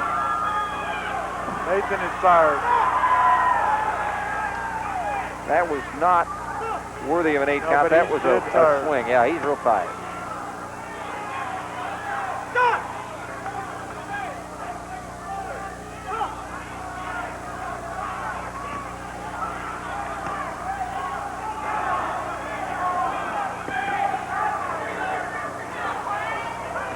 I think Lathon was trying to sucker him in, but Tate's not having any part of it. Approximately 40 seconds left in this round, perhaps a little more.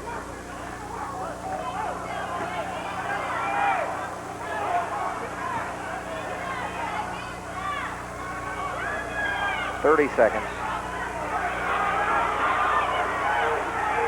A grazing punch, but he's turning. There's a hard one.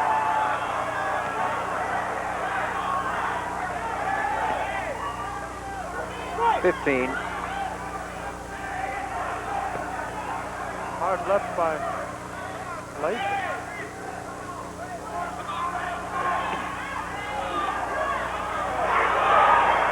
Crowd up because of that left. It's over. Oh, what a strong finish for Tate. Lathon had a decent second round, I thought, but the first and the third were definitely Thomas Tate's. And actually, the second might have been his on points, but Lathon at least looked better in the second. We'll get the official word here in this 156-pound division in just a moment. Here's some of the action we saw late.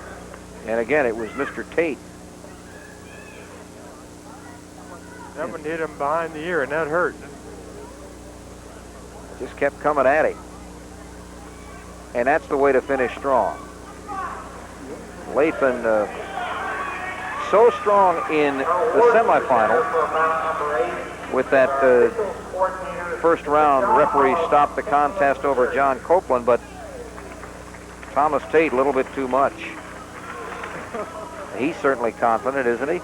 He hasn't heard the numbers yet, but I don't think in this case he really has to. And I think Mr. Lathon hasn't heard them either, but he doesn't have to. They're going to the center of the ring, and let's go to the announcement.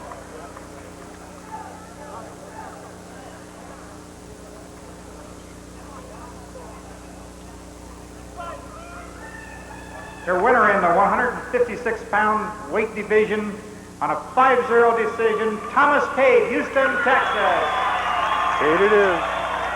So Tate gets his ticket to the Olympic trials, and we'll have more activity here from the Astro Arena. The 165-pound division is coming up.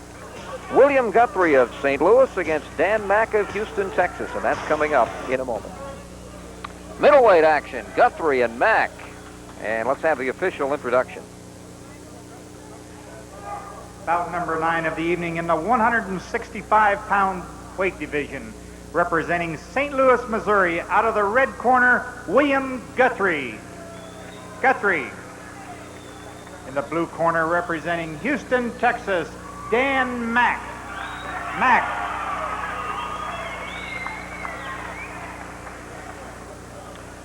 The referee is Fred Spradlin of Fort Worth, Texas.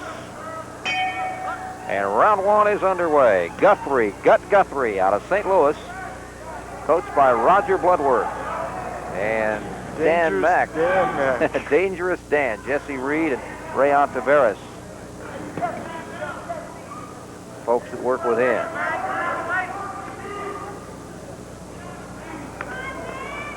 Houston, Texas, by way of Thibodaux, Louisiana.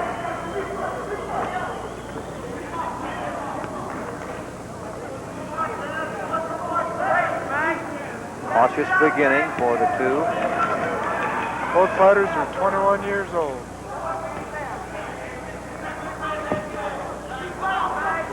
Guthrie has only been boxing for 5 years, though. He started at age 16. Dangerous Dan has been boxing for 7.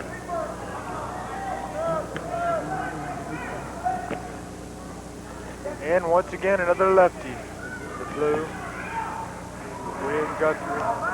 Both of these fellas are really concentrating on what they're doing. They're spending their time boxing. Not involved in other occupations presently. With an eye on an Olympic berth. First chance to qualify for an Olympic berth, and then, of course, down the road, perhaps more. In fact, Guthrie wants to be a professional champ.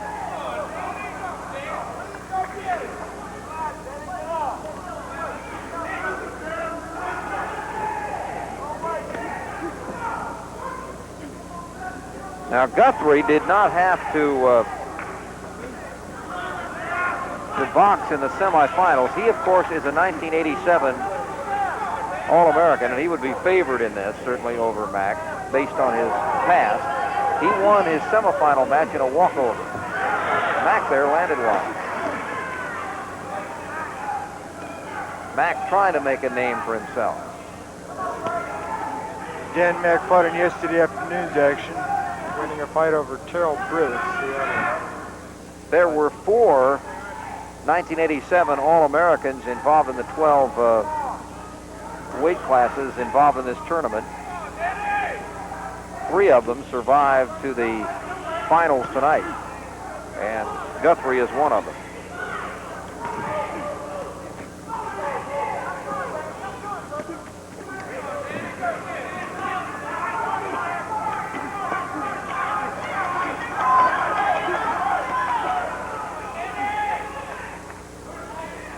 Close to call yet, Greg. And we've just about reached the end of round 1, so both the corners will have some words of advice for their 2 fighters after round 1. Greg, I've got to let my children know at this point, Kerry and Dustin and Brett, if he's watching, that they can stay up and watch me on TV. As well as my wife Dee and Granny and Pa. Well, it's nice they could. We want to thank some of the sponsors that are certainly with us. We'd like to thank the Pizzeria Uno folks. Pizzeria Uno with the Chicago world-famous deep dish pizza located at 7531 Westheimer near Hillcroft. Pizzeria Uno is just minutes from the Galleria. Gourmet deep dish pizza piled high. They've got other specialties like tender chicken breast, home-style soups, and more. 7531 Westheimer, one of our local sponsors in Houston. Round 2.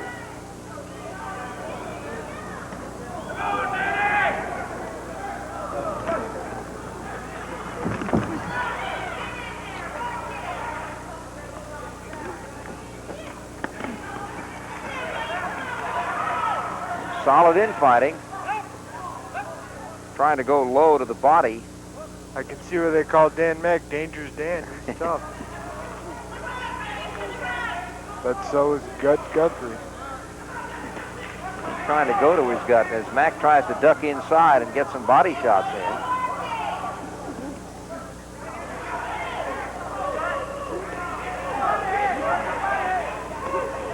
And a good right. Oh, good return left.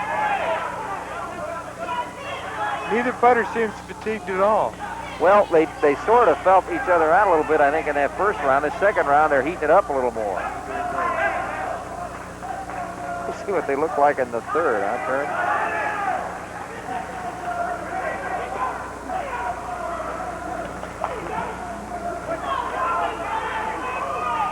Greg Lucas here, along with former amateur and professional boxer Terry Daniels.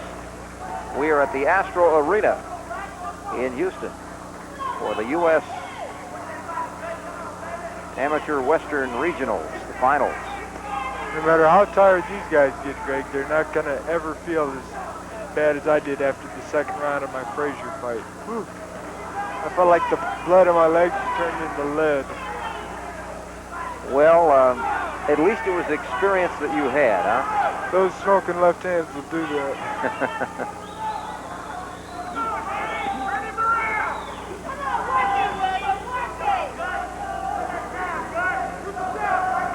I guess there's something that can be said if you're going to lose to one of the top fighters of all time as opposed to just any old Joe. And I lost to a bunch of a lot of the top fighters of all time. Right.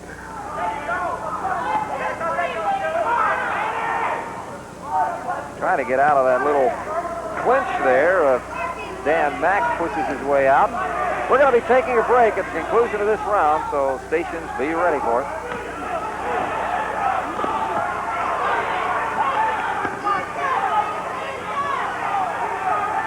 It seems that Guthrie can hardly see out of his headgear, way down over his eyes. 25 seconds. Well, I guess he wants as much protection of the front as he can get, but you're right. He's having to push it back occasionally. Not sure what that was for. Might have been holding, ringing around him with his off arm. Anyway, we've got about 10 seconds left in the round, so stand by. We'll take a break, and we'll be back with the third and final round in a moment. Action from round 2. Look at this right. Bang! That was Mack. As we get into round 3, Dan Mack landing that one on William Guthrie. Guthrie, though, as we said before, would go into this as the favorite.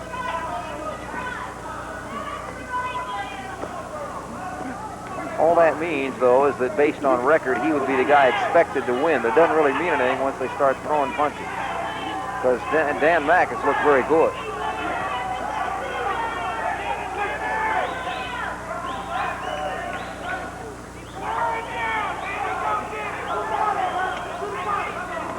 Both fighters landing, but not with much clarity. Well, it's the key again, this third and final round. Find out who is tied. Guthrie won the 1986 Olympic Festival Championship in his weight class. That was held here in Houston back 2 years ago.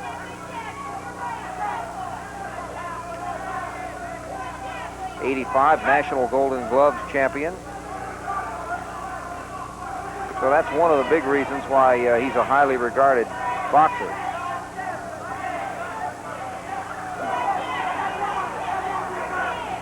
Right now, I'd say it's definitely in doubt.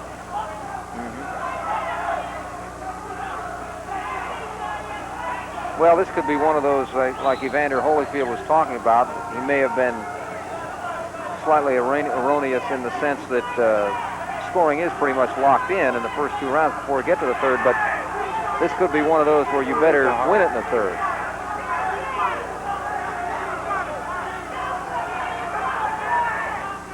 Mack seems to be timing his punches a little better now.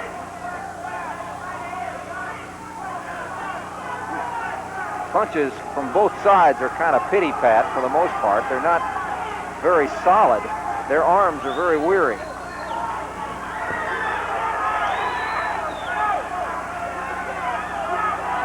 Those are more like reaches for Guthrie. I mean, really, those are soft. Relatively speaking, of course. I don't want to have an opportunity to go up and take any of them. You're in the 12-ounce gloves now, Greg. And that, of course, will make them even softer when they don't have much behind them and much speed. And the arms have slowed down a great deal. They make them heavier on your arms, too.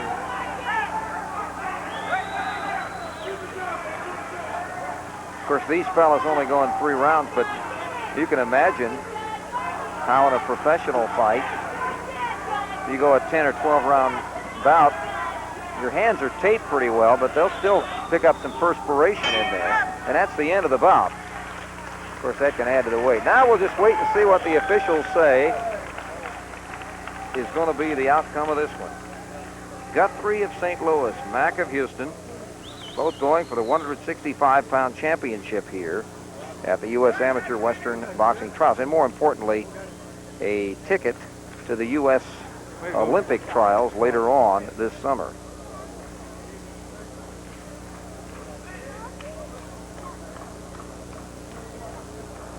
Dustin, if you're watching, who won that? Well, if you know, tell me. Call me quick, huh? As good as mine. We've still got the 3 heaviest divisions to go, the 178 pounds, the 201 pounds, and the super heavy, or 201 and over, divisions. I'm eager to see this Lou Savarese fight, this super heavyweight. He had 2 first-round knockouts so far, or 2 first-round RSCs, excuse me. That's the technical correction. The referee stopped the contest in the first. And again, we reiterate that simply because, everyone by the end of the summer will be, or by the fall anyway, the Olympics in Seoul, everyone will have gotten their fill and become reacquainted with amateur boxing by then, but we're just trying to get you ready for it. Terminology is a little bit different, so are the rules. Let's go to the announcement. Winner of bout number 9 in the 165-pound division on a 4-1 decision, William Guthrie, St. Louis, Missouri. Well, so Guthrie, who would have been the favorite from the standpoint of record and career mark coming in, was able to hold off Dan Mack and win it. We've got the 178-pounders coming up. You stay with us. We'll be back. Learn who our light heavyweight contenders are from, again, Buzz Bazalski. Bout number 10 of the evening in the 178-pound division, light heavyweights. Boxing out of the red corner from Chatham, Louisiana, Adolfo Washington. Washington. In the blue corner, representing Petaluma, California, Razz Chapin. Chapin. And the third man in the ring on this one is Joe Villa of Palestine, Texas, as we're underway in round number 1. Washington wearing the well, right off the bat, we have a little mouthpiece. Well, we got a mouthpiece problem. Somebody lost a mouthpiece. As we said, they'll stop the bite, stop the bite, stop the bout, and stop the clock to wash out and replace the mouthpiece. Give you a little opportunity to talk about Adolfo Washington. He's in the turquoise top. He's won a decision over John McClain of Las Vegas. Judges went 5-0 in it on the semifinal round, while Chapin of Petaluma, California, referee stopped the contest in the second, and his win over Marlon Simpkins, a U.S. Army fighter, that was in the semis. So a lot of power.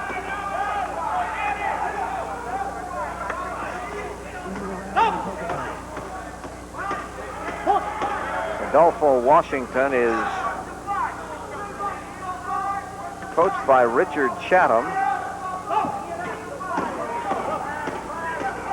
who lives in Chatham. Named the town after him, huh? Chatham, Louisiana.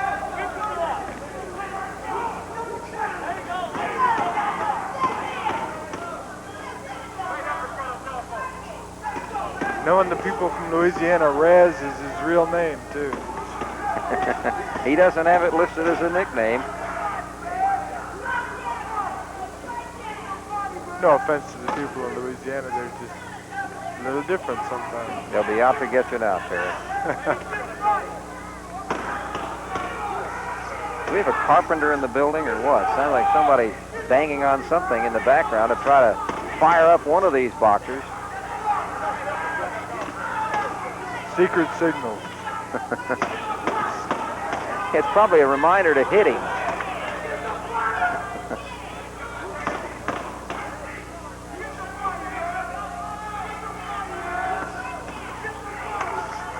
They're fighting very close.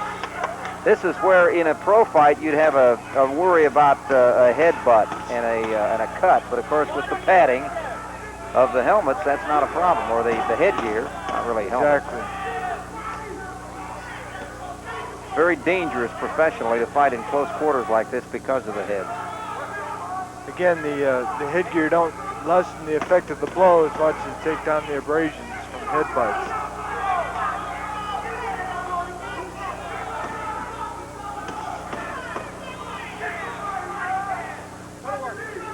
Round 1.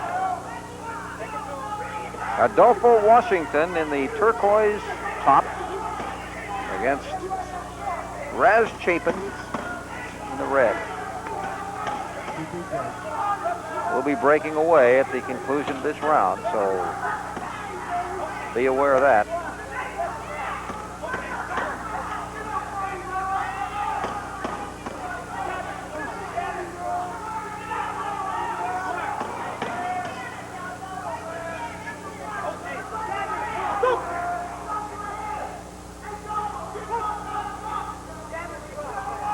No signals given on that. I'm not sure. That's the end of round number 2, just underway between Washington, who actually is wearing, of course, they're both wearing blue and white trunks. The tops are the different. Washington is wearing the turquoise top,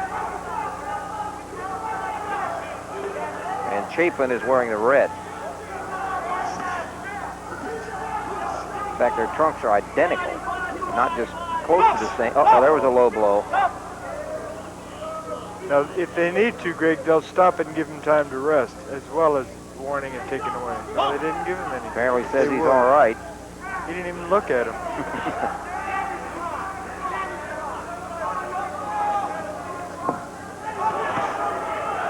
seem to take much out of him. No, he's bounced back well. Oh, nice series of combination there, like a punching machine.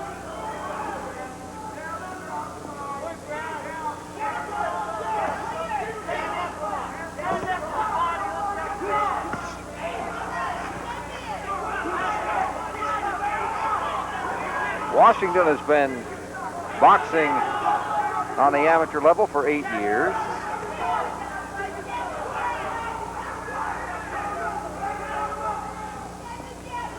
While Chapin's been boxing 10 years, running up a record of 83 wins and 9 losses. He's been tough to beat, and he's gotten through the tournament here until the finals.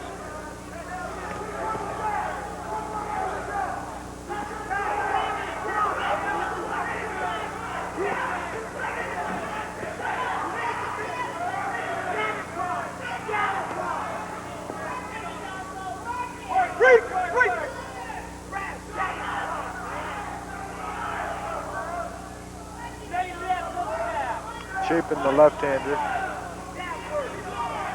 leading with his right and holding his strong left hand back for the knockout. We have seen a lot of left-handers in the final. They're a good, solid right, yeah.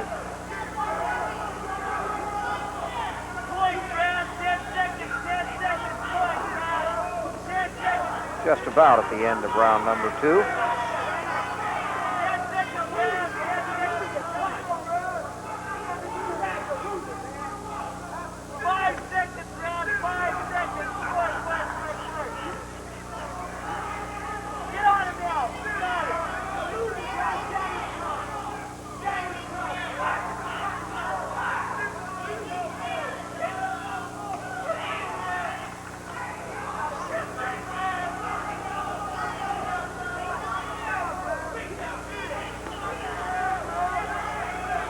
Well, we're only in the second. We've just finished 2. Both fighters showed some fatigue in that second, and they've still got 1 more to go in the 178-pound classification. We'd like to thank another of our fine sponsors that are helping bring us this event. Folks at Stop and Go stores for their support of tonight's TV of the Western Boxing Trial. Stop and Go, your good neighbor store. Move your hands, constantly. Jab, jab, jab, jab, left hand. Also, would also like to mention that those of you who are watching this telecast live on Home Sports Entertainment in Houston, Astro Replay, which is scheduled for 9:30, will be seen immediately following the conclusion of this card. We still have this bout, 1 more round in this bout, plus the 201-pound final and the 201, well, the super heavyweights. We'll take a look at those, and then we'll be getting you back to your schedule. That whistle means 10 seconds to the bell. And there was the bell. And here they go. 3rd round. And here comes the aggression.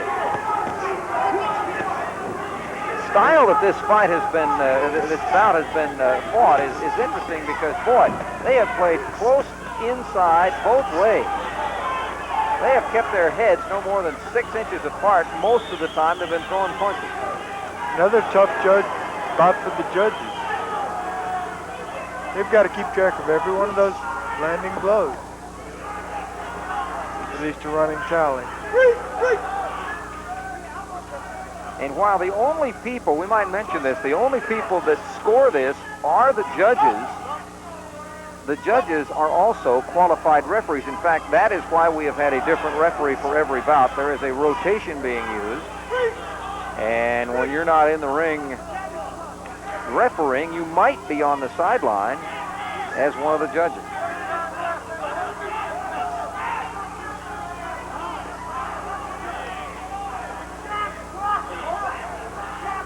Holding and knitting on Razzie.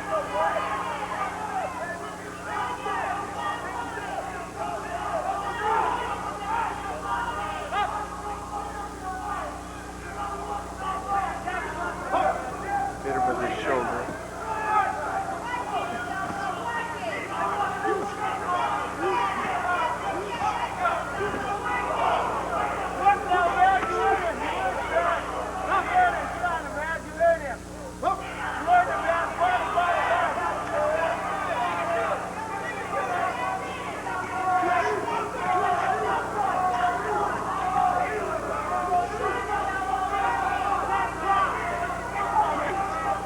Washington landed a tough, hard left.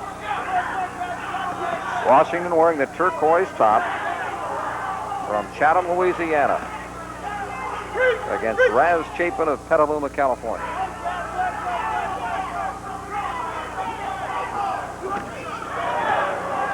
That was a lot of leather on leather.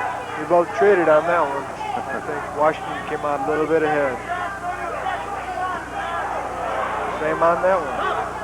Now Washington just gets his breath.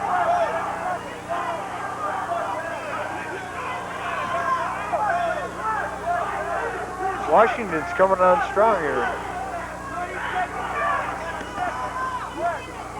Razzie with a good exchange. Now that'll stop the clock again.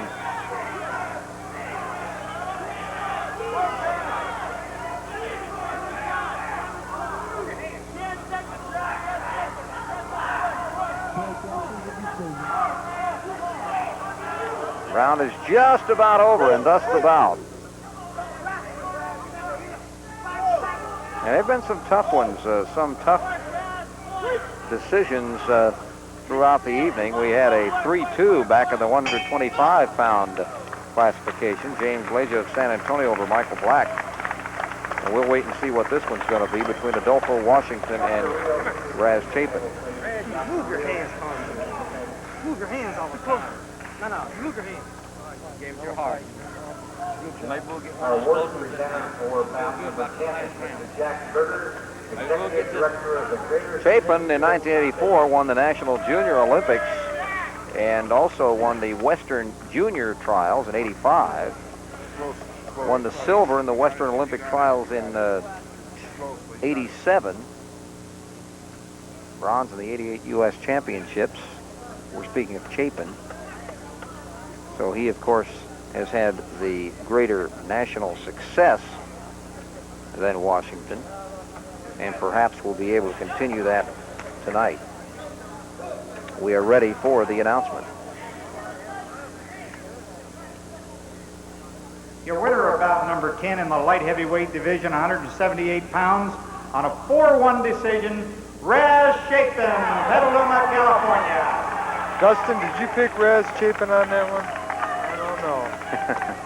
So Chapin wins it, and we go to more action. We've got two more big ones to go, and we mean big ones. We'll be right back. On the heavyweights, and let's hear who they are from Buzz Bazowski.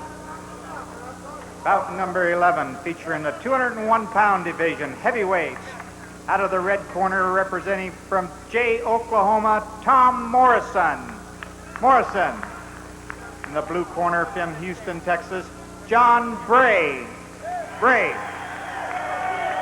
The referee for this one is Ray Silvas of Houston. Now, these are the heavyweights, but there's a limit on them. They can only go up to 201 pounds, and here we go. Tom Morrison defeated Robert Hargrove of West Monroe, Louisiana, 4-1 in the semifinals, while Bray won on a bout stopped by the referee in the third over Robert Suarez of Los Banos, California in the semifinals.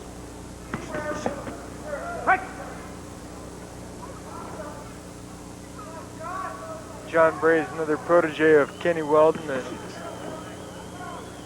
Bob Jordan.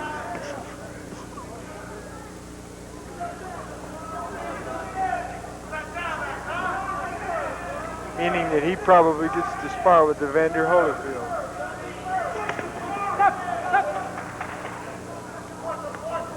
Well, Morrison, like many, has hopes of being a world champion someday out of Kansas City. Actually, Jay, Missouri. He was born in Arkansas. Actually, it's Jay, Oklahoma.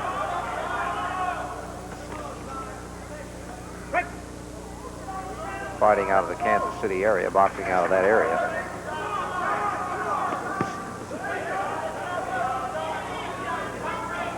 When the big fellas throw the punch and the leather lands on leather, it makes a big pop.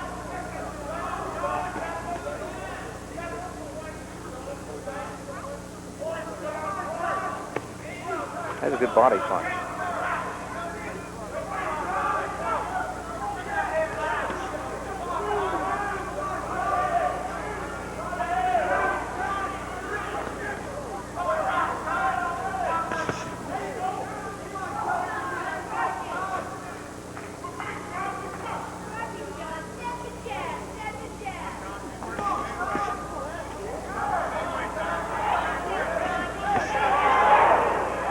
Even a mistake punch can cause a knockout here. Yeah, these guys are that big. Morrison has thrown some pretty good shots here in this opening round. A little bit low on that. Caution for Bray to keep it up.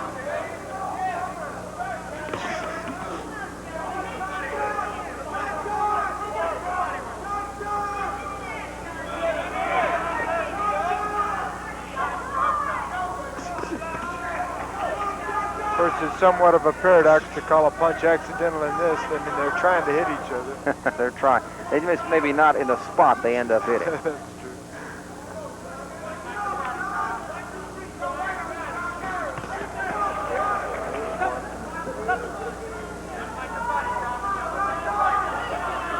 The winner of this bout, as the winners of all bouts in this Western Regional Championship, will qualify for the Olympic qualifying tournament. And of course, to get here, these fellas had to qualify to be represented here. So it's just another in the long step to the top as we reach the end of round one. We want to thank a lot of the folks that have helped us make the telecast possible, and of course, put on the whole show. The USA Amateur Boxing Federation's Colorado Springs headquarters, of course, Colonel Don Hull, the president, James J. Fox, the executive director, also the board of directors and local boxing committees, such as the Gulf Amateur Boxing Federation, Walt Haley, president, the Greater Houston Sports Foundation, Jack Berger, the executive director, Rocky Mills, the operations director, and more. All of the folks that have helped a great deal with our presentation here. Producer Joe Gallagher echoes those thanks. Director Hill Thornell, and there you see some of the action in the ring. Let's listen in the corner. Let's go to work. All right? Let's go to work. You want it? Yes, I want it. Show me. Okay, you're going to have to show him he wants it. I wanted Frazier too, but it just didn't work out.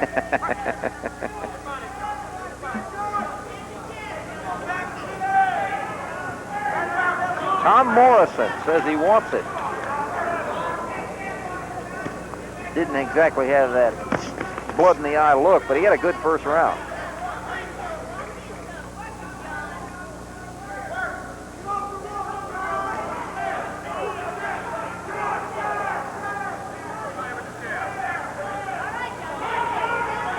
Most boxers have their hands up in good position. You know, John Bray is just a young fella. They're both young, but Bray's just, let's see, 17 years old. He won't be 18 until the 17th of June. And Morrison's only 19.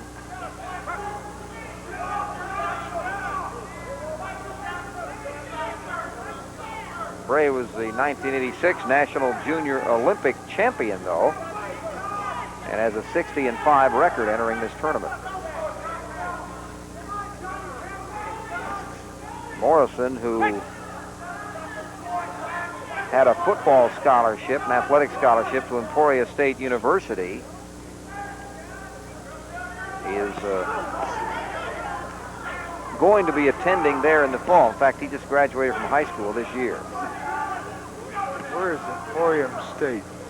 It is in, I'll see, I should know that. I think it's in I think it's either in Kansas or Missouri. That's one I don't know.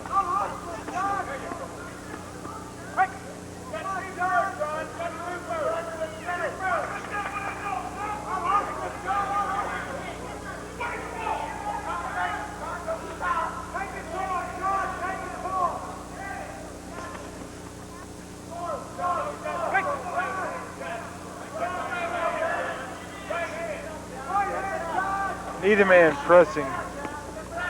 Both looking for that lethal shot. Holding and hitting.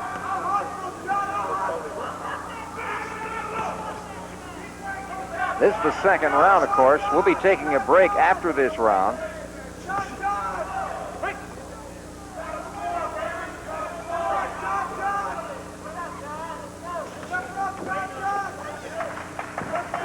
You know, we've had really evenly matched finals. We've had only one bout on the card that has not gone the 3 full rounds, and that one went 2:19 of the third.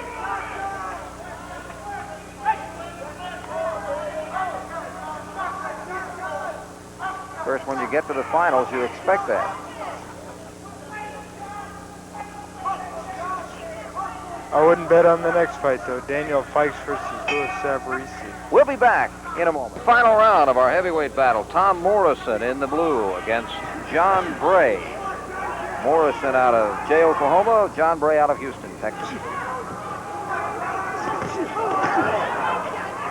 My unofficial card has Morrison ahead by an eyelash. Which means this round will more than likely determine the outcome.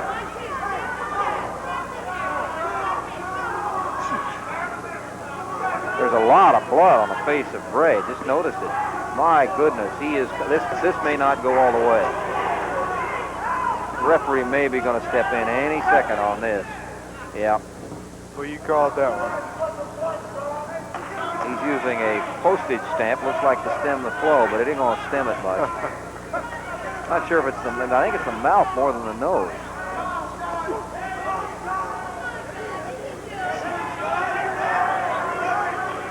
Morrison senses that now. He can only make it worse. Yeah, it's just flowing out. It's the nose.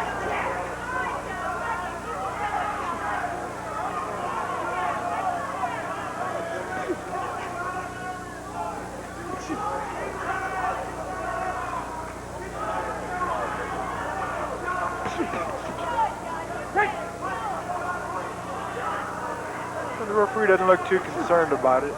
No, I guess he just figures it's not exactly appetizing to look at, but it's I think it's just a simple nose bleed. The nose does not look as though it has been broken or anything of that nature, and certainly I think you'd be noticing by the action of Bray if it was. He'd be wincing a little more.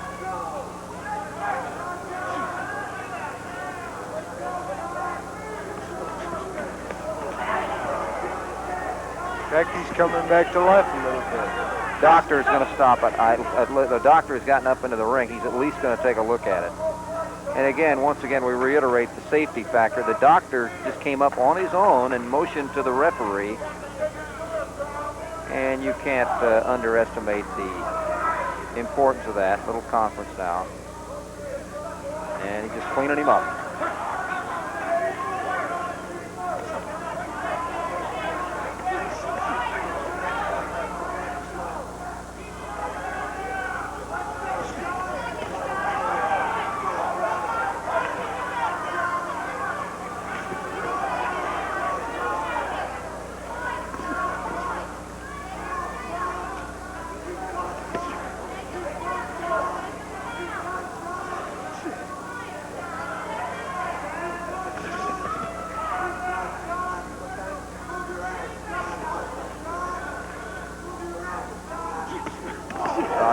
Very careful, and I think that he was checking to see how much time was left. I think he was considering getting in there and maybe stopping it again, but again, we were very close to the end of the round anyway. That's it. We'll wait for the decision. Well, I have to think that the nosebleed was just a sidelight because Morrison was landing most of the punches anyway.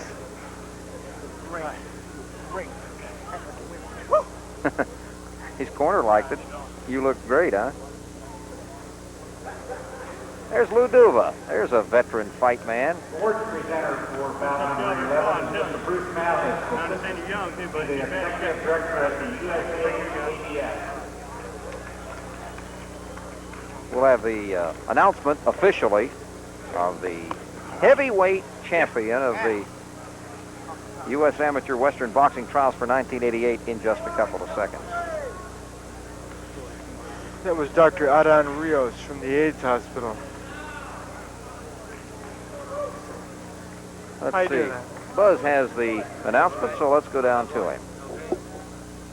Your winner of bout number 11 in the heavyweight division on a 5-0 decision, Tom Morrison, Jay, Oklahoma. So Morrison wins it, and we've got the super heavyweights left. You stay with us. They're going to start banging in a moment. Super heavies, and let's go to the official announcement. Bout number 12 of the evening in the 201 plus division, super heavyweight class. Boxing out of the red corner and representing the United States Army, Daniel Fikes. In the blue corner from Houston, Texas, Louis Savarese. Well, as our partner here, Mr. Daniels, indicated earlier, you were impressed with Louis Savarese in the semifinals. He's been through 2 fights, both of them first round KOs, or RSC.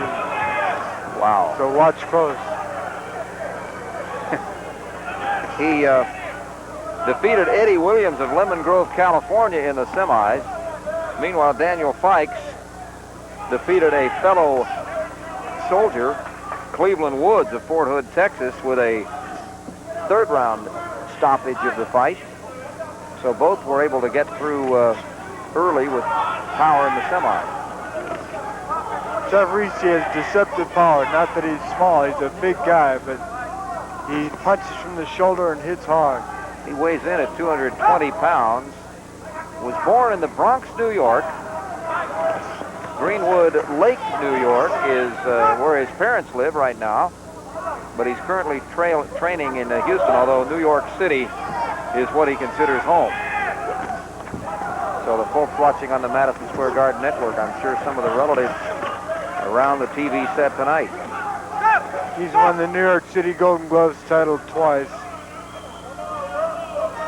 which is no small accomplishment. There is a lot of competition in New York City. A lot of people boxing.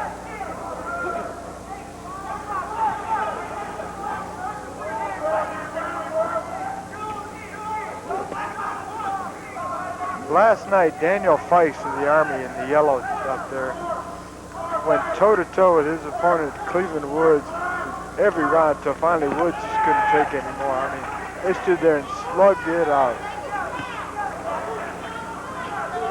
Fikes is a mechanic in the Army. He trains at Fort Campbell, Kentucky. While Savarese, when he is not boxing, is a plumber. The fighting plumber.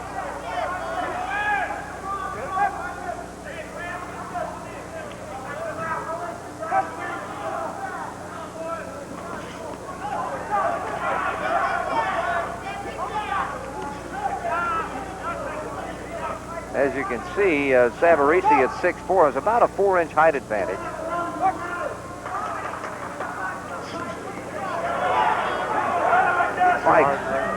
Fikes is much stockier. We'll take a break at the end of this round. Oh, Savarese landed a savage right.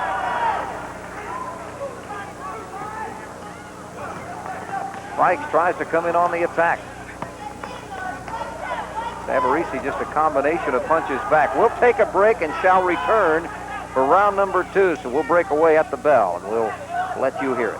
We'll be back.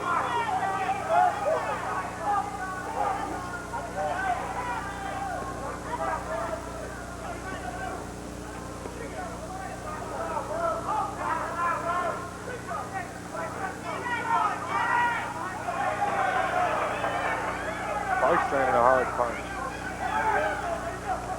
Second round coming up. Bell rings and both fighters come out for the second round. Both amateur boxers, we should say. Fikes in the yellow, Savarese in the blue and white.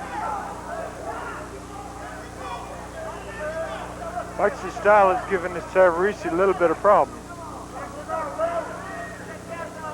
Fikes gets right in your face.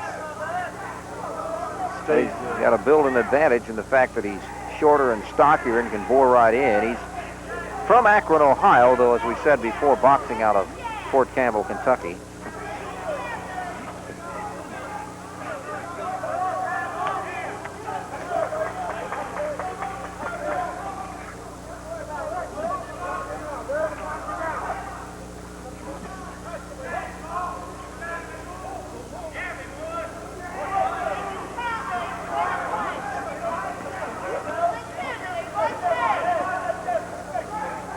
One thing Fikes does is he stays on the offense.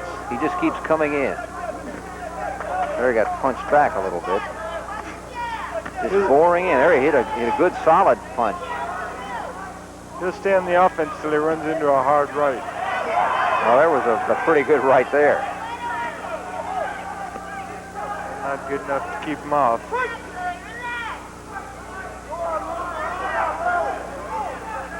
Round number 2. This is the final bout of the night. Again, those of you watching on Home Sports Entertainment, this is live, and the time you are watching it and the program scheduled to start at 9:30 will be with you just as soon as this is over.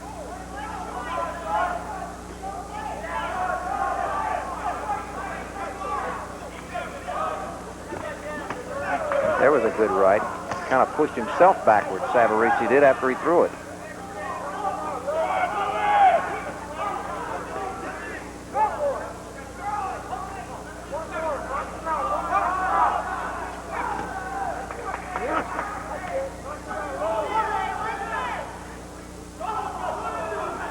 Holding and hitting.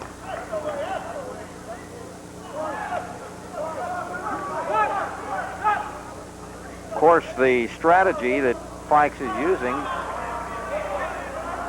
Point off or mashing down on his neck. Fikes trying to bore inside to tie up the arms, not give Savarese the leverage. And Fikes, of course, he's got power in close.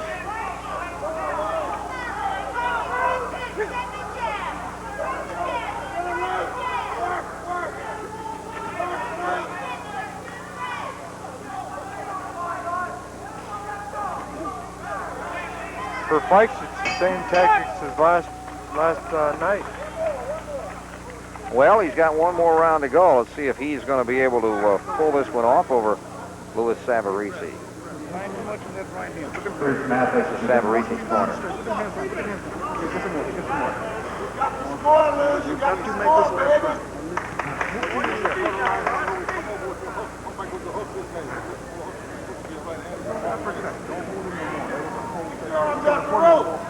Well, he was saying don't hold him anymore, obviously. Can't give up any points. Here's the Army side. Daniel Fikes. Without trying to knock a man out, fast hands combination. Huh? Yep. Just give me the fast hands combination. All right, that's what I want. Let's do it. If you do that, you'll be a winner. Keep it up. Take a deep breath. Suck it in. Hold it. Suck it in. Again. Fast hands combination. Work your body. Don't hold. Don't push. Well, both of the boxers were cautioned by their corners not to hold because that has been a problem.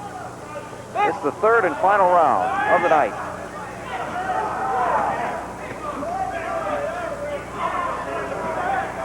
It is actually our 36th round of boxing because everybody has gone into the third round. 12 bouts.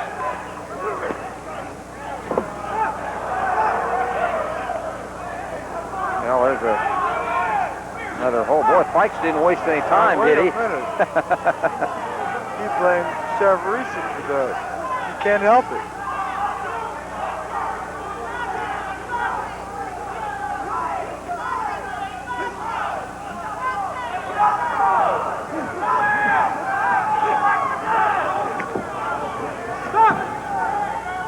Fikes is a swarmer. There's no question about that. He comes in and just bores in, and he's been impressive.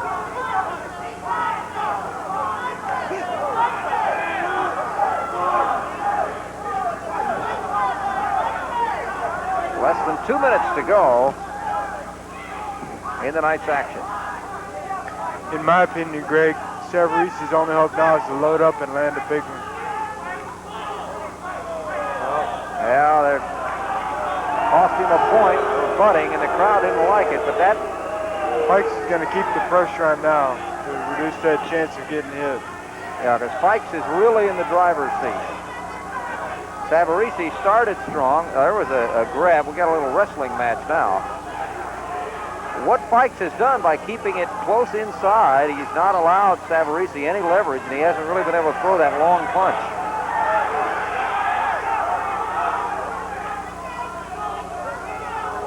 Another one. Well, he just lost another point.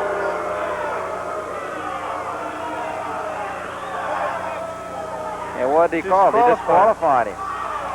Too many headbutts. So it's over. Basically, he fouled out, if you want to get technical. The crowd did not like it, and I would have to think that, frankly, Fikes was probably going to win it anyway, but it still is a tough way to end it. Tough indeed, after 2 first-round knockouts for the last 2 fights for Savarese. So Fikes will win it, and how he wins it, I guess in reality is of minor concern, because he was no doubt going to win. We'll take a break, and we'll be right back with some amateur Western boxing trial.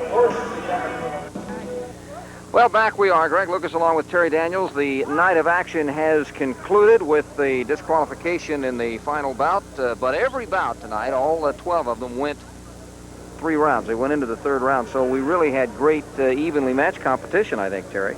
Savarese, that loser in the last fight, has 2 more chances to get into the Olympics. Of the people that are elected to get in, the champs from the Golden Gloves and the Eastern Regionals and Western Regionals, but the ABF also chooses one last representative so he can get in that way. So if he has a strong rest of the summer, I guess, before the actual competition, he would have an outside chance. We saw Eric Griffin, an All-American last year, show that he is still on top of his game. He was a winner. Richard Armstrong was perhaps the surprise, because he was the guy that had the upset over an All-American last year, Richard Stokes, in the 132-pound division, and Armstrong was a winner. Lavelle Finger, an All-American last year, was a winner. Thomas Tate was a winner. And William Guthrie, another All-American from last year, was a winner. So there are no real surprises in the action tonight as far as perhaps the way the form chart went, but we did see some interesting battles. Dustin, how'd you do? Did you pick the ones right? Okay. We'll find out. Terry, thanks for being with us. My pleasure. And thank you for being with us as well.